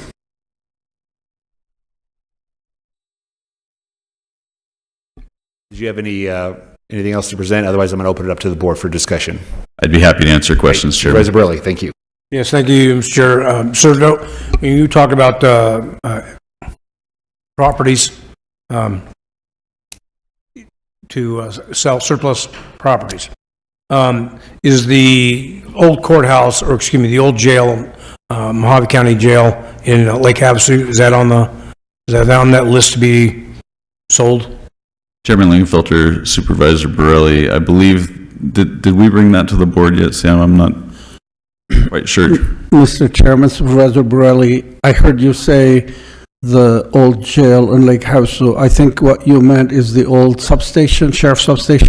Yes. Yes, Mr. Chairman and Supervisor Borelli, that is on that list. We have acquired an appraisal for that as well. The board has reviewed and approved, and it's a matter of, and the board has approved it to be disposed of through online auction, and that's what we're working on now. The recorder, forgive me, the treasurer's office has designated a person to handle all the surplus property disposal, and it's on that list as well. Okay, great, thank you. Supervisor Martin. Thank you. You know, we hear this talk about, okay, let's fund the sheriff and all this. We could give the sheriff's office 100 people right now, and you know what? He ain't going to fill them. So we keep talking about these positions and everything, and Lord, I wish they would. But the sheriff has made it perfectly clear that he cannot fill positions. He can't get qualified people. So we keep beating this up about he needs 80 more deputies. That's great, but he's not going to find them. He's told us that time after time after time. So I'm concerned about that. I mean, we're beating this all up, but the bottom line is we could vote as a group to give him whatever, but he cannot find people to fill those positions. So I'm kind of wondering why we keep beating this up. We know there's a need, and if he could fill them, he would fill them. He can't even fill 6. So why are we talking about 80 and everything? That's my concern about this. Thank you. Supervisor Lettman. So Luke, on page 4 on section 3B, it talks about unfunded liabilities. And it says the county is not currently reserving funds to address known but unfunded liabilities as follows: the public safety retirement system and the building major maintenance and replacement fund. Could we have some commentary around that? Supervisor Lettman, sorry, I'm having trouble finding. Okay. It's on page 4 Yes. of the backup. Sorry. It's section 3B. Okay. So Supervisor Lettman, yes. So what I mean by this is the county has unfunded actuarial accrued liabilities within the pension systems.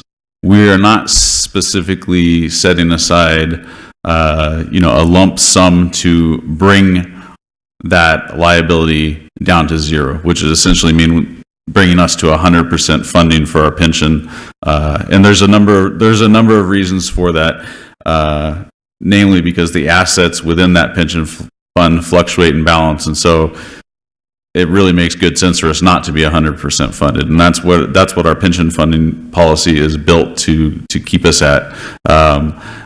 Within the fund balance policy, though, it's typical to include any of those unfunded liabilities, just as a means of making sure, A, that the board is aware of them, and B, that, you know, if the board were to so direct, then the board could choose to fund that. As far as the building major maintenance and replacement fund, the county does not currently have a fund or funds set aside to replace buildings in their entirety as they age out. What we do have is a major maintenance fund for the jail, and then we have a facilities maintenance fund for the remaining county buildings.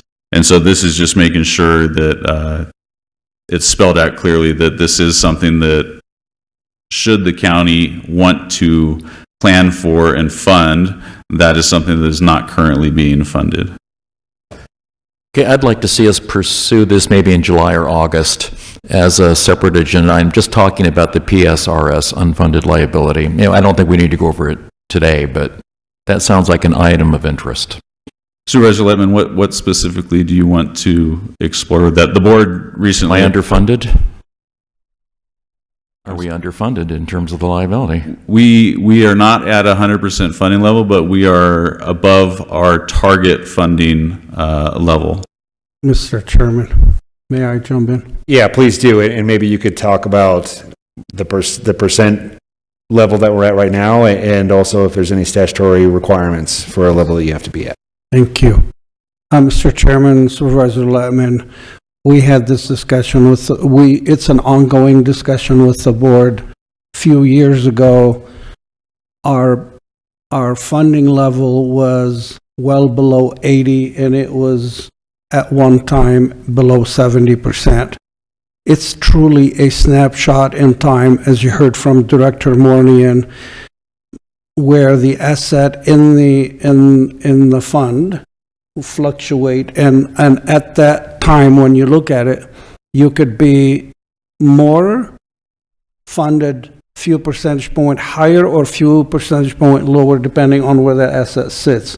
We have other public entities have made us an attempt and pursued a 100% funding. Even then, when you meet the 100% in a snapshot in time, months later, you may be sitting at 96 or 88 or so on. So to that end, our discussion with prior boards has been, we believe 80% is a healthy point to be at, given our population, given our employment mix, and the average health of the account. Truly, that made sense, and prior boards consented to it, and we made a $10.5 million payment toward it. Now we're paying it back. So we welcome another discussion with this board. This board is clearly different board than the boards that we had the discussion with, and we could have that discussion in August, September, October next year. What this policy is doing is truly not setting percentages, it's just setting a framework for us staff to work with the board to set the percentages within the framework. So we will be happy to come back to you if you wish to wait on adopting this policy, or adopt the policy, and we can come back and discuss specific levels within the policy as a future board meeting. I have no problem adopting the policy, and yes, I'd like to revisit it August, September, whenever, you know, we have time to look at it. I think that's a worthwhile discussion to have. If somebody wants to put that on a future agenda, that'd be great. Any other questions? I do have one additional question. I'm glad that Supervisor Lettman asked this on 3B2, when we're talking about building major maintenance and replacement fund. Do we have a policy currently on that right now? for instance, you have HVAC systems, or you have, for a fact you're going to need to replace carpet in 6 years. Are we taking like 1/6 of that replacement cost and kicking it away somewhere so that in year 6 we have that? Chairman Lingenfelter, great question. So the funds that I mentioned, the major maintenance for the jail and then the facilities maintenance for the rest of the county buildings, they do take into account those kind of bigger ticket items in their 5-year capital plans within each of those funds. What I'm referring to here is replacement of the building wholesale. If a building has a limited life, at some point it's either outgrown its usefulness, the repair costs are raising to the level where it makes more sense to build a new building, that type of situation. Some counties choose to budget for and set aside funds for that if they wish. So you're talking about replacement, not maintenance? Correct. Mr. Chairman? Yes. I would take that one step, thank you for acknowledging me. I take that one step further. There are apparatuses in this building and others that we usually do not budget for. Our budgeting for maintenance pertains to routine maintenance level where our facilities will track and monitor. And we we anticipate whether it's carpet, whether it's an AC unit or so on. But for example, we, a couple of years ago, had to replace the chillers in this very building. That was $600,000. So there are some larger items that we do not budget for that do break down and happen. This policy would help us mitigate and cover those costs without rushing over to contingencies. That's really what it is. It's just planning ahead. Thank you, understood. Language used here is to address known but unfunded. So can you give us, this board, some examples of some items under 3B2 that are currently known but unfunded? So as I mentioned, I'm speaking of building replacements, but as County Manager Elters mentioned, when you have a major system component fail where it needs replaced, not repaired. I understand that, but do we have any right now that are known but unfunded? We don't have any components that have failed that we don't have funding for. That's the point. That's the point of mentioning this, is that some entities would choose to have, rather than just a contingency within the fund, a separate fund for replacement of those components. Okay, I won't belabor the point. Any other discussion? Sure. Supervisor Gould. This is an interesting conversation to have after they passed out a budget. Seems like this is a conversation that we should have had before the budget vote. Supervisor Gould, this is a forward-looking policy. I mentioned it during the budget workshop, told the board that I would bring it back as a separate item, and that's what I'm doing here today. We can certainly, if it's approved, then incorporate it into next year's budget planning process. The concerning part of me is the statement at the end that says that we'll either fund these things through an increase in taxes or a cut in spending. So that's somewhat troubling, and it kind of leads to an open door to another tax hike. The other thing is that this body can change that document. It's not going to the voters for voter protection. So majority rules here. So you could pass that budget if you want, and then the board's still free to do whatever they choose to do anyway. Supervisor Gould, you're absolutely correct. This is not intended to set anything in stone. This is intended to, if the board agrees, we have a set of guidelines in place that we can use for planning purposes moving forward. Thank you, sir. Thank you, Chairman. Thank you all. What's the pleasure of the board? I'll move to approve item 43 as read. Thank you for that. You've heard that motion second. Any additional comments, discussion? Hearing none, all in favor, please say aye. Aye. All opposed? No. Ayes appear to have it. Do have it, so ordered.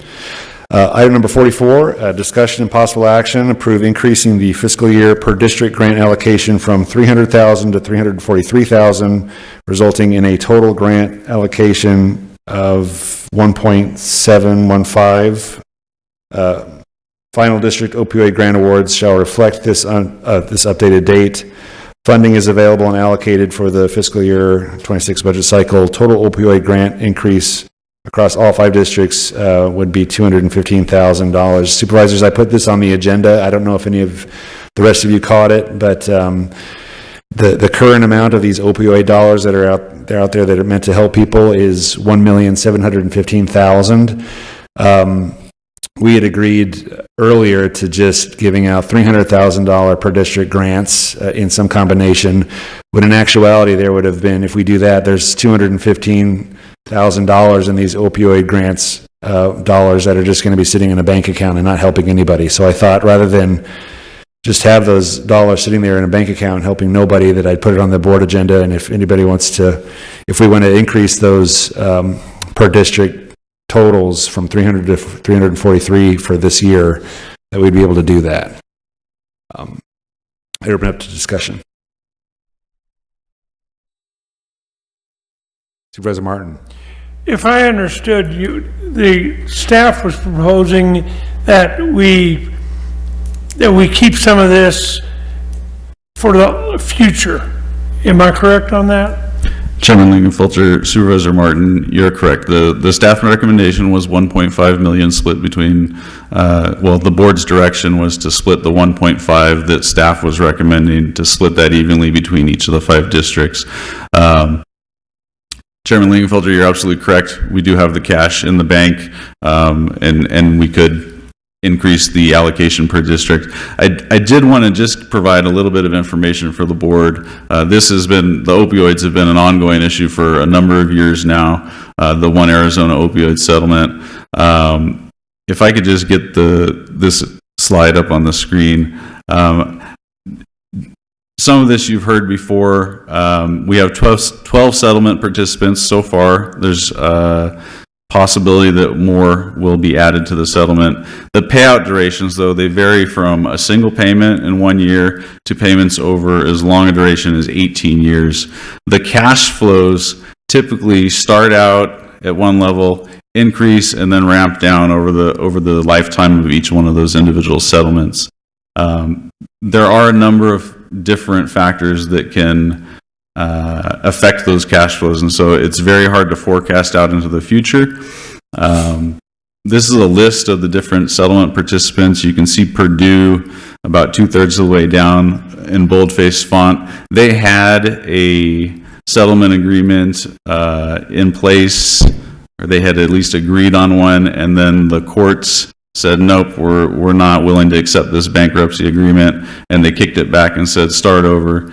That's one thing that can happen. We had another participant, the Malincrote, Indo, they had a bankruptcy agreement.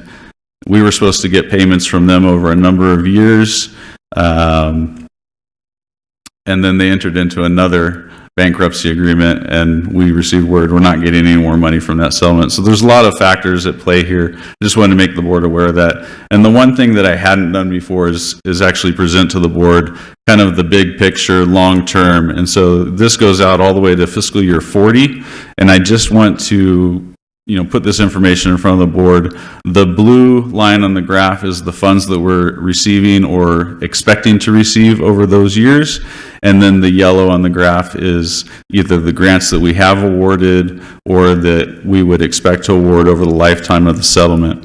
I just put this here because the approach from staff has been to try and normalize over the duration of the settlement the amount of funding that's available each year, so that if the board awards to certain organizations within the community, and in the first year that they receive an award, they spend half the year standing up a program and getting it up and running, we're trying to ensure that there's some level of funding available in each subsequent year should the board want to re-award and continue a successful program. Chairman Lingenfelter, your motion would essentially, as you point out in the motion, it would increase the amount for the FY26 awards by $215,000, thereby decreasing the amount that we have available to award next year. Yeah, it's really a pass-through. It's a philosophical difference. I think that these funds, shouldn't be sitting in a bank account. I think it's been commonly in a long time understood that there's going to be fluctuations in the amount of dollars that are available every year, that we know that they're not going to last forever.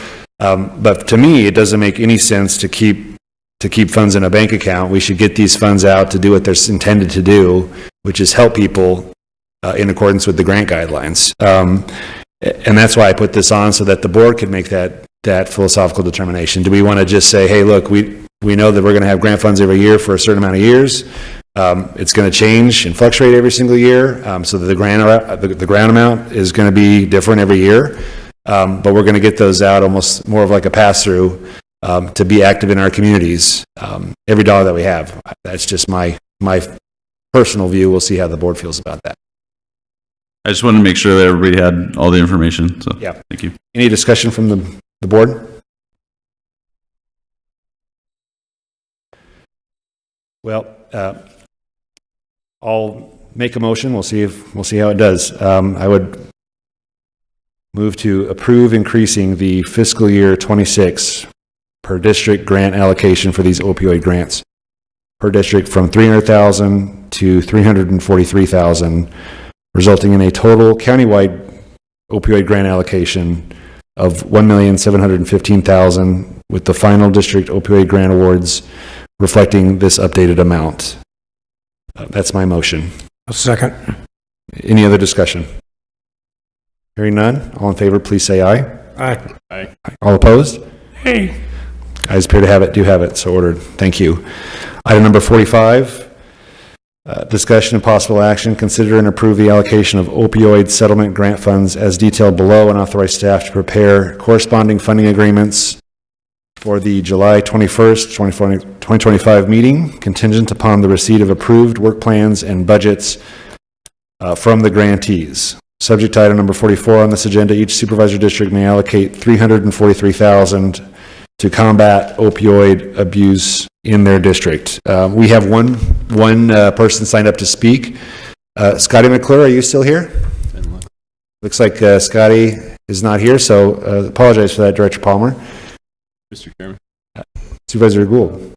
Can we continue this item to the next meeting since we have additional money to consider? Let me pose that question to you. The question from Supervisor Gould is, are we able to postpone or carry this item over to our next agenda? So this item is step one of the grant process for the opioid settlement dollars. The grant fiscal year starts July 1st. So if we have additional awardees that come in after this item, if this item is approved by the Board of Supervisors, we would be able to start the funding agreements and thus be able to release funds to the awardees after the funding agreements are approved by the Board of Supervisors. If you have additional individuals or entities that you would like to fund, in addition to what's already been submitted, if we could approve what's on the agenda right now so that we can start the funding agreements for those, that would be preferred, so we could at least get the ball rolling on that. If you want to change the amount of your awards, though, to your entities that are currently on the list for grants, then that would be a different discussion. Mr. Chairman. Sorry, Attorney Davis. I would just echo what Director Palmer said, so that we could get if the amounts and the recipients are where you want them to be now, I would recommend that we move forward with those. If you want to change the amounts, then those particular ones can be continued, and if you wanted to add additional ones, then those could be added on to the next agenda, if that made sense. Did that make sense to all of our board members? Supervisor Borelli. Yeah, just to be clear, I have one group, they wanted 100,000. I want to increase that now. Can I do it now? Mr. Chairman, Supervisor Borelli, we asked entities to submit their request with a scope of work, with a plan as to how they're going to spend it. Our only concern is if we increase it without knowing whether they can spend it or not. And the data that we had for the last 2 or 3 years have truly shown where some have spent it and some have not. Let me just throw in my suggestion and ask the board, appeal to you to proceed with what we have today, and then we can come at the next board meeting, add new recipients, or expand an amount with a commitment or a budget from the recipient showing that they can spend it. We're with you as far as getting these funds in the hands of those providers. We just want to make sure they have a plan in place that they can spend it. So, but it's the plan all along was get the approval from the board in mid-June, execute the funding agreements so they can start by July 1st. We want them to have the funds as early in the year as possible so they can spend it, and we can come back, adjust the amount at the very next board meeting, or add a recipient to get you up to the 343 from where you are, from wherever you are at today. Because I had one, as a matter of fact, it was the Justice Court. They had said that 100,000 would be fine, and then I found out Friday night, that we could use the additional 50,000. So I can't change that now, I should do it later? Next month? Supervisor Borelli, legally you could change the number. What my recommendation would be is to get their scope of what they intend to use that additional money for. That way we can incorporate that into the contract. Okay. Supervisor Gould. I'm curious what disaster is going to befall us if this is not ready to go out the door on the 1st of July. This is a self-imposed deadline. Mr. Chairman, Supervisor Gould, these funds are annual funds. They're received and then they're intended to be out in the community to be spent. So it's not a disaster, it's not a catastrophe if we don't. But the earlier we hand them out, what we reported to you at the last board meeting or the one before was the amounts that we handed out before and did not get spent because they were handed out later in the year. The first year, the very first year, when we're in the third year now, the funds were not handed out until I believe August or September, and we were fairly forgiving and came to you, the board, and recommended that you extend the deadline for them to spend them simply because they had a condensed shorter period of time. So either way will work. We're just trying to keep it orderly. They're annual funds. They come in on annual basis, and we want to incur them on annual basis as well. Chairman Lingenfelter, Supervisor Gould, the other item is that we have to report to the opioid settlement what we use those for on the July 1st to June 30th basis. So if we have any funds that aren't spent out by June 30th, but they were awarded, they don't get included in that reporting piece, and it makes it a little bit more difficult. This would be future spending, though, that wouldn't go on last year's report.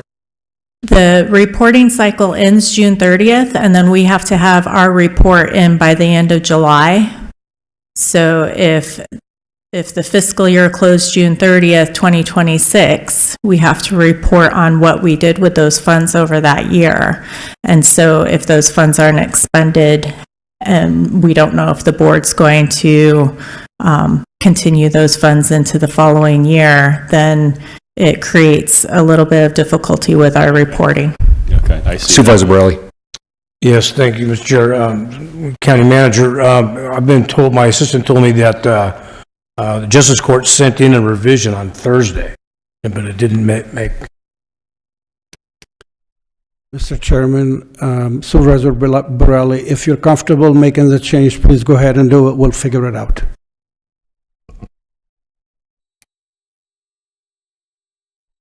Open it up to a motion or additional discussion.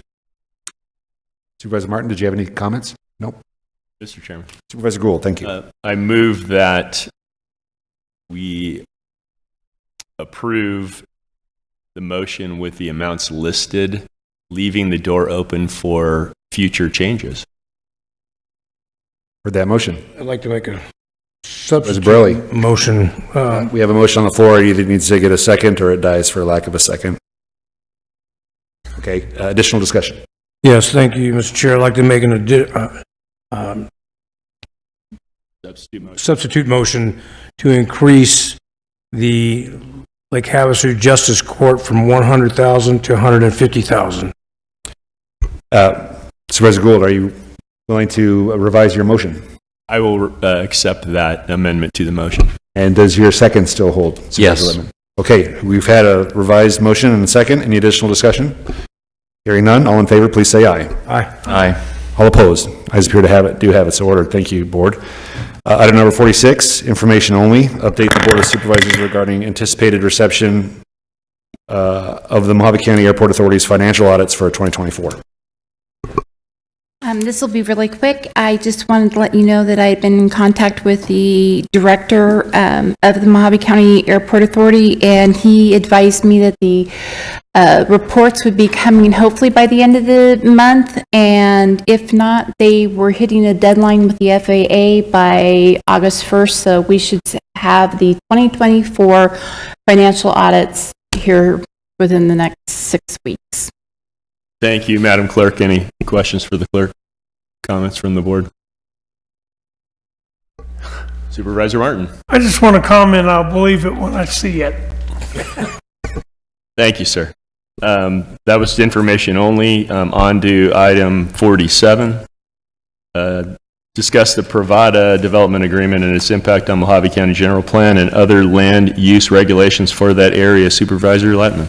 Thank you. The reason I put this item on the agenda was I'd had some input as we went into the general plan regarding what would be happening in Golden Valley with the Pravada development itself. So understanding that I don't want to discuss the pros and cons of Pravada, what's in there, but what I wanted to do was actually go through some components of the master agreement between Rhodes Homes LLC and the county. And of course, this agreement was executed 17 years ago. And I think conditions have changed since then. And at the last planning and zoning meeting that Supervisor Martin and I attended, where they looked at the general plan, I did throw a little wrench into the process by asking about this. My opinion, personal opinion, I expressed it in that public meeting, was that the high density components of Pravada, I wanted to personally see stripped out. Okay, I have a real problem with building multi-story apartments in Golden Valley. I'm for building homes, but I think in 17 years that's changed. And of course, the question is, can you even do that with a master agreement? So I've asked Attorney Davis to kind of take a look at it, and then if you can give us a brief overview, and then I have some questions regarding this agreement. Attorney Davis. Thank you, Mr. Chair, Supervisor Lettman, and board members. Just an overview of the agreement. This may answer some questions. So, development agreements, they happen when a large developer wants to come in and build a planned community. It's not uncommon. This one was entered into June of 2008. It expires, it's a 25-year agreement. It expires June 2nd, 2033. And what it does is it sets out a specific zoning plan for the area, which means that rather than it being a hodgepodge of zoning changes as we go through, like you see on the first meeting of every month where there's a number of resolutions changing zones, it's this area is to develop in this specific agreement. The questions on it are more of a questions of contract law rather than land use law. So any questions about its validity and whatnot, which I'm sure you may have, are ones that fall into the jurisdiction of contract law. So this is not a totally unusual. I will say, I understand it as a Jim Rhodes property. Jim Rhodes is a storied past, shall I say.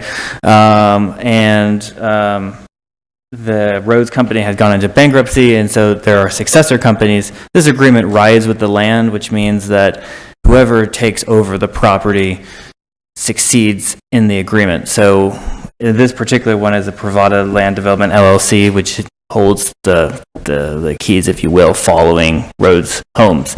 I'm happy to elaborate further if there's any questions, but I'd rather not go into a monologue for myself.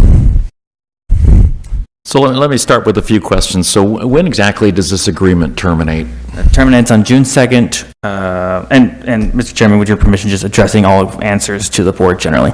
Yep. June 2nd, 2033.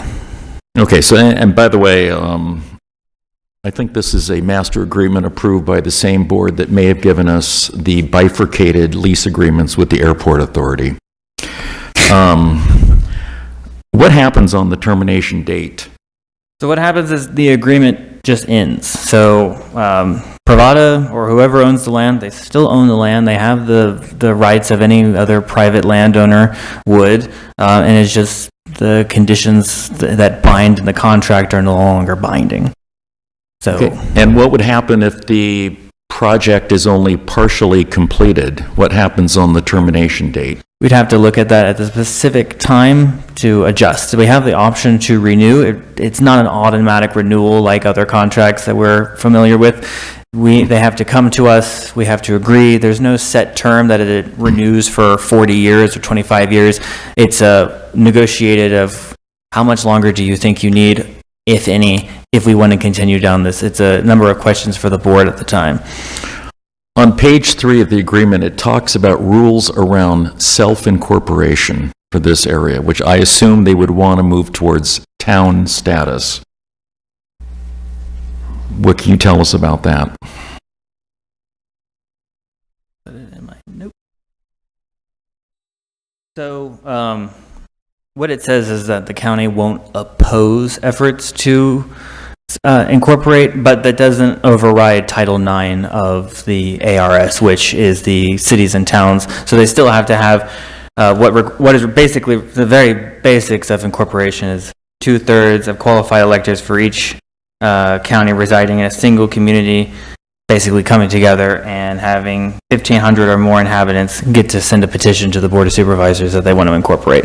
So essentially we would say that we wouldn't say no, but they still have to get the people willing to form a city. That's the thing, is these women have no options and they need education. They What need is to be that? able to support themselves. And I agree with that. That's the biggest problem. Why would they stay with this dude? Yeah. Not sure what that was. Sounded like Tammy or someone. There may be some questions that that I could address that are in executive session as to enforceability of certain clauses. Yeah. Okay. On page 5, it talks about major versus minor modifications. Now, I'm guessing if we want to strip out high-density housing out of an existing plan, that probably is a major modification, but what can you tell us about major versus minor modifications? Which ones are allowed and which ones aren't? So that specific section basically says anything is a major modification if it isn't a minor modification, and then it defines minor modification, which is that like extending the boundaries, or shrinking the boundaries would be a minor modification, or small things are a minor modification, but changing the general plan, for example, would be a major modification. Okay. On page 12, it talks about a wastewater plant. Is that required? We're talking 2,600 residences in this development. Less of a contract question, more of an engineering question about the feasibility of when you have a large development like this, septic systems aren't typically practical. They would form a community facilities district to establish potentially a wastewater treatment plant. Okay, and I had 3 really important items looking at this. On page 44, it talks about default provisions of this lease. Now, I understand what the county's default provisions are, but what about the developers? So I'm going to hedge a little bit on this one outside of executive session of what default would mean, but it's an open question based on facts. It's a heavy fact-specific question. Anything that we would to consider default, they have the right to remedy. So we would have to inform them of the breach, and they have 90 days to remedy whatever default there would be. So that is a very fact-specific issue. So doing nothing for 17 years, would that be a possible default of the agreement? It's not an answer I can give in public, Supervisor. Okay. That's fair.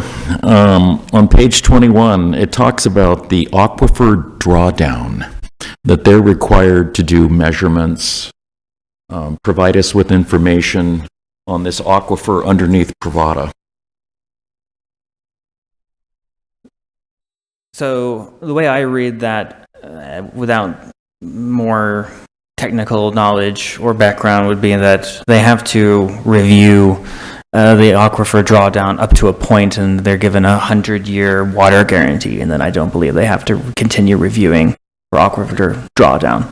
My guess is we probably haven't had a report in 17 years. Probably the most important question, how is this agreement passed on to multiple successors? And obviously Roads Homes LLC filed. They're no longer with us, and it sounds like we've got a number of successor companies as you took a look at this. We've got Pravada Land Company, we've got Sun Pacific Marketing Cooperative, something called Big Slick Petroleum LLC, QC40 Development. Looks like they've all bought into this.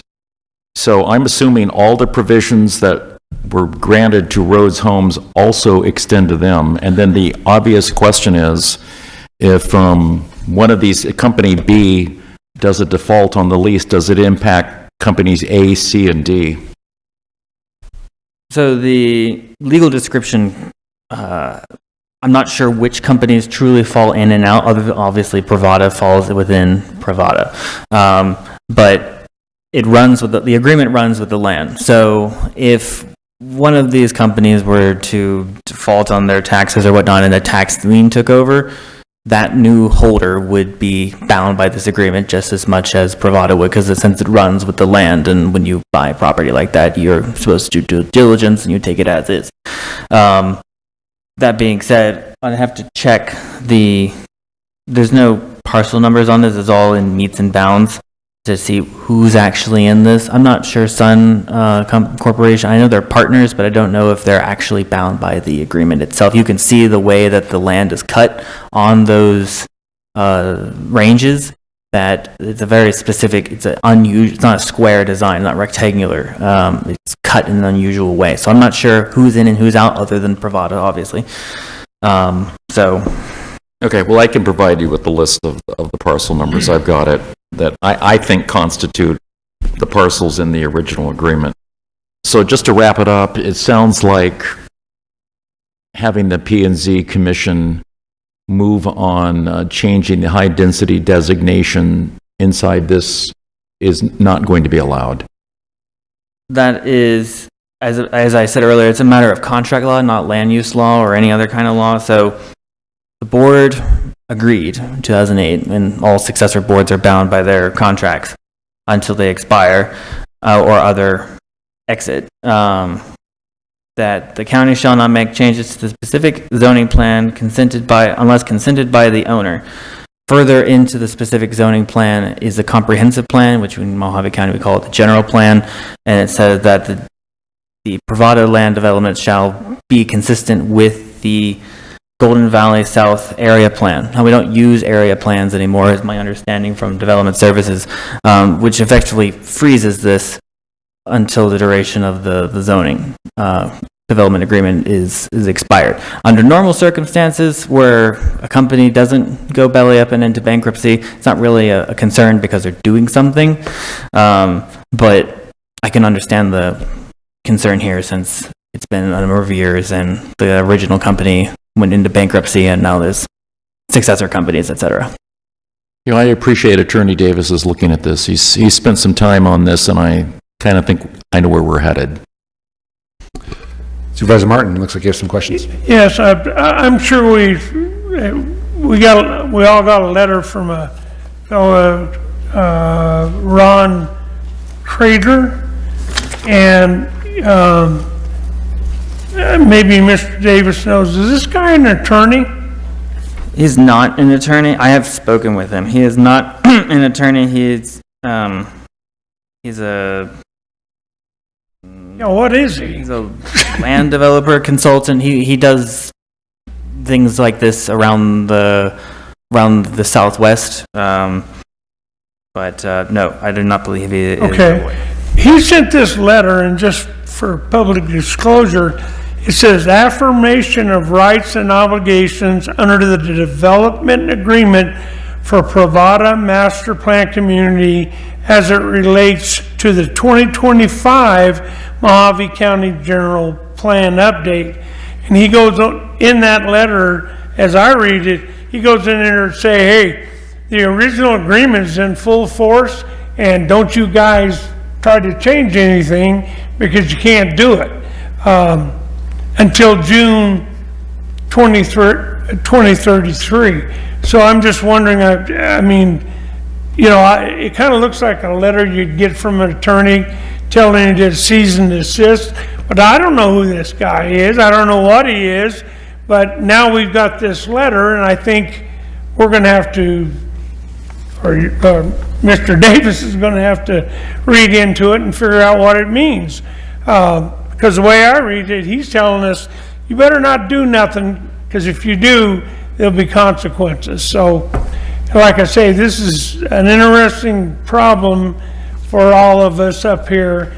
The whole thing is, if Pravada goes through, and Mr. Lemon, correct me if I'm wrong, how would that increase the population?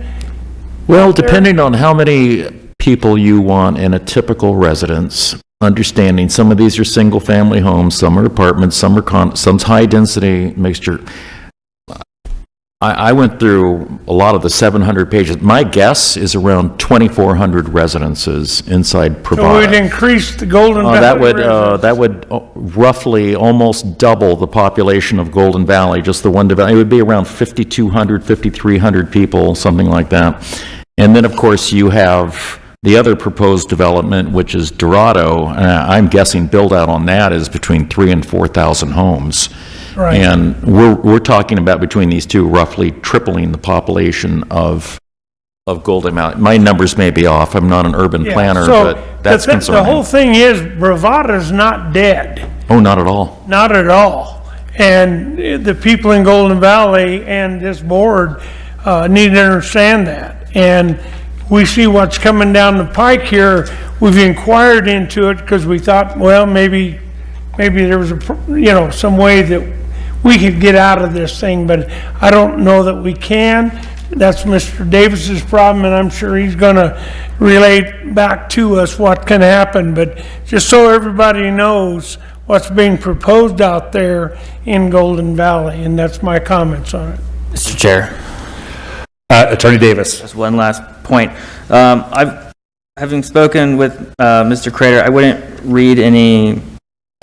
recommend reading any hostility into his letter. It's more of just a statement more than anything.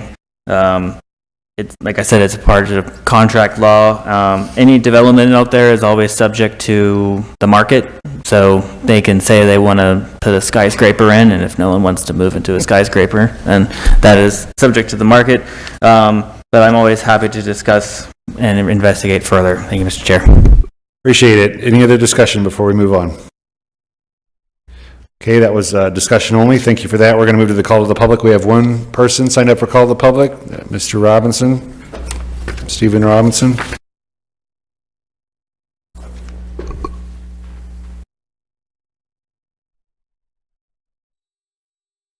First off, there's over 30,000 acre-feet of water granted by ADWR to Pravada. That's over 3 times what Kingman uses for the 40,000 people there. That just piece of information.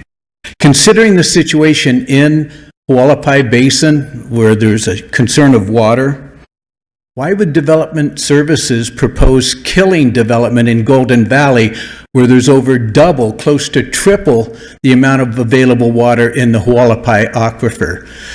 The plan shows that they're going to turn that corridor that's not already developed into single-family 1-acre lots bordering the highway. And I think that is unfortunate that the county would propose that.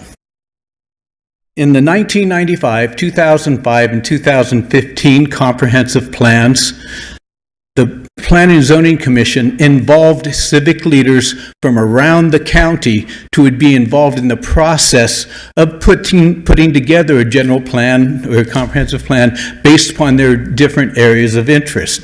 Unfortunately, that did not happen for the 25 plan. All they did was do the community outreaches, and I'm concerned that because of the outspoken nature of some people, that they chose to kill development in Golden Valley along the highway. I would love to tell you an anecdote, but I won't right now, about someone being asked to leave Golden Valley, and I would have thought it was by one of the people in yellow shirts, but in fact it was somebody in 1990 who said, "I don't want you living here." So there's always been that attitude, not wanting people to live here. Finally, last Wednesday at the commission meeting, Matt Gunderson, and I think Mr. Davis also reiterated that zoning decisions shall be consistent with and conform to the comprehensive plan. That appears to me that there's been decisions in the past that violated that law, 811A, where it says clearly that. Then in 811C, it says, you shall take into account Article 2, Section 1 and 2 of the Arizona Constitution. Section 2 clearly delineates respecting private property rights. So I encourage you, when it comes before the board, or if sooner, that you reconsider what's being proposed for Golden Valley. Now, I don't want four-story apartments in Golden Valley, and certainly not along the freeway, but nor do I want single-family homes like low-density residential along the corridor either. That's not an appropriate place right along the highway. Thank you. Thank you. Thank you, board. We are adjourned.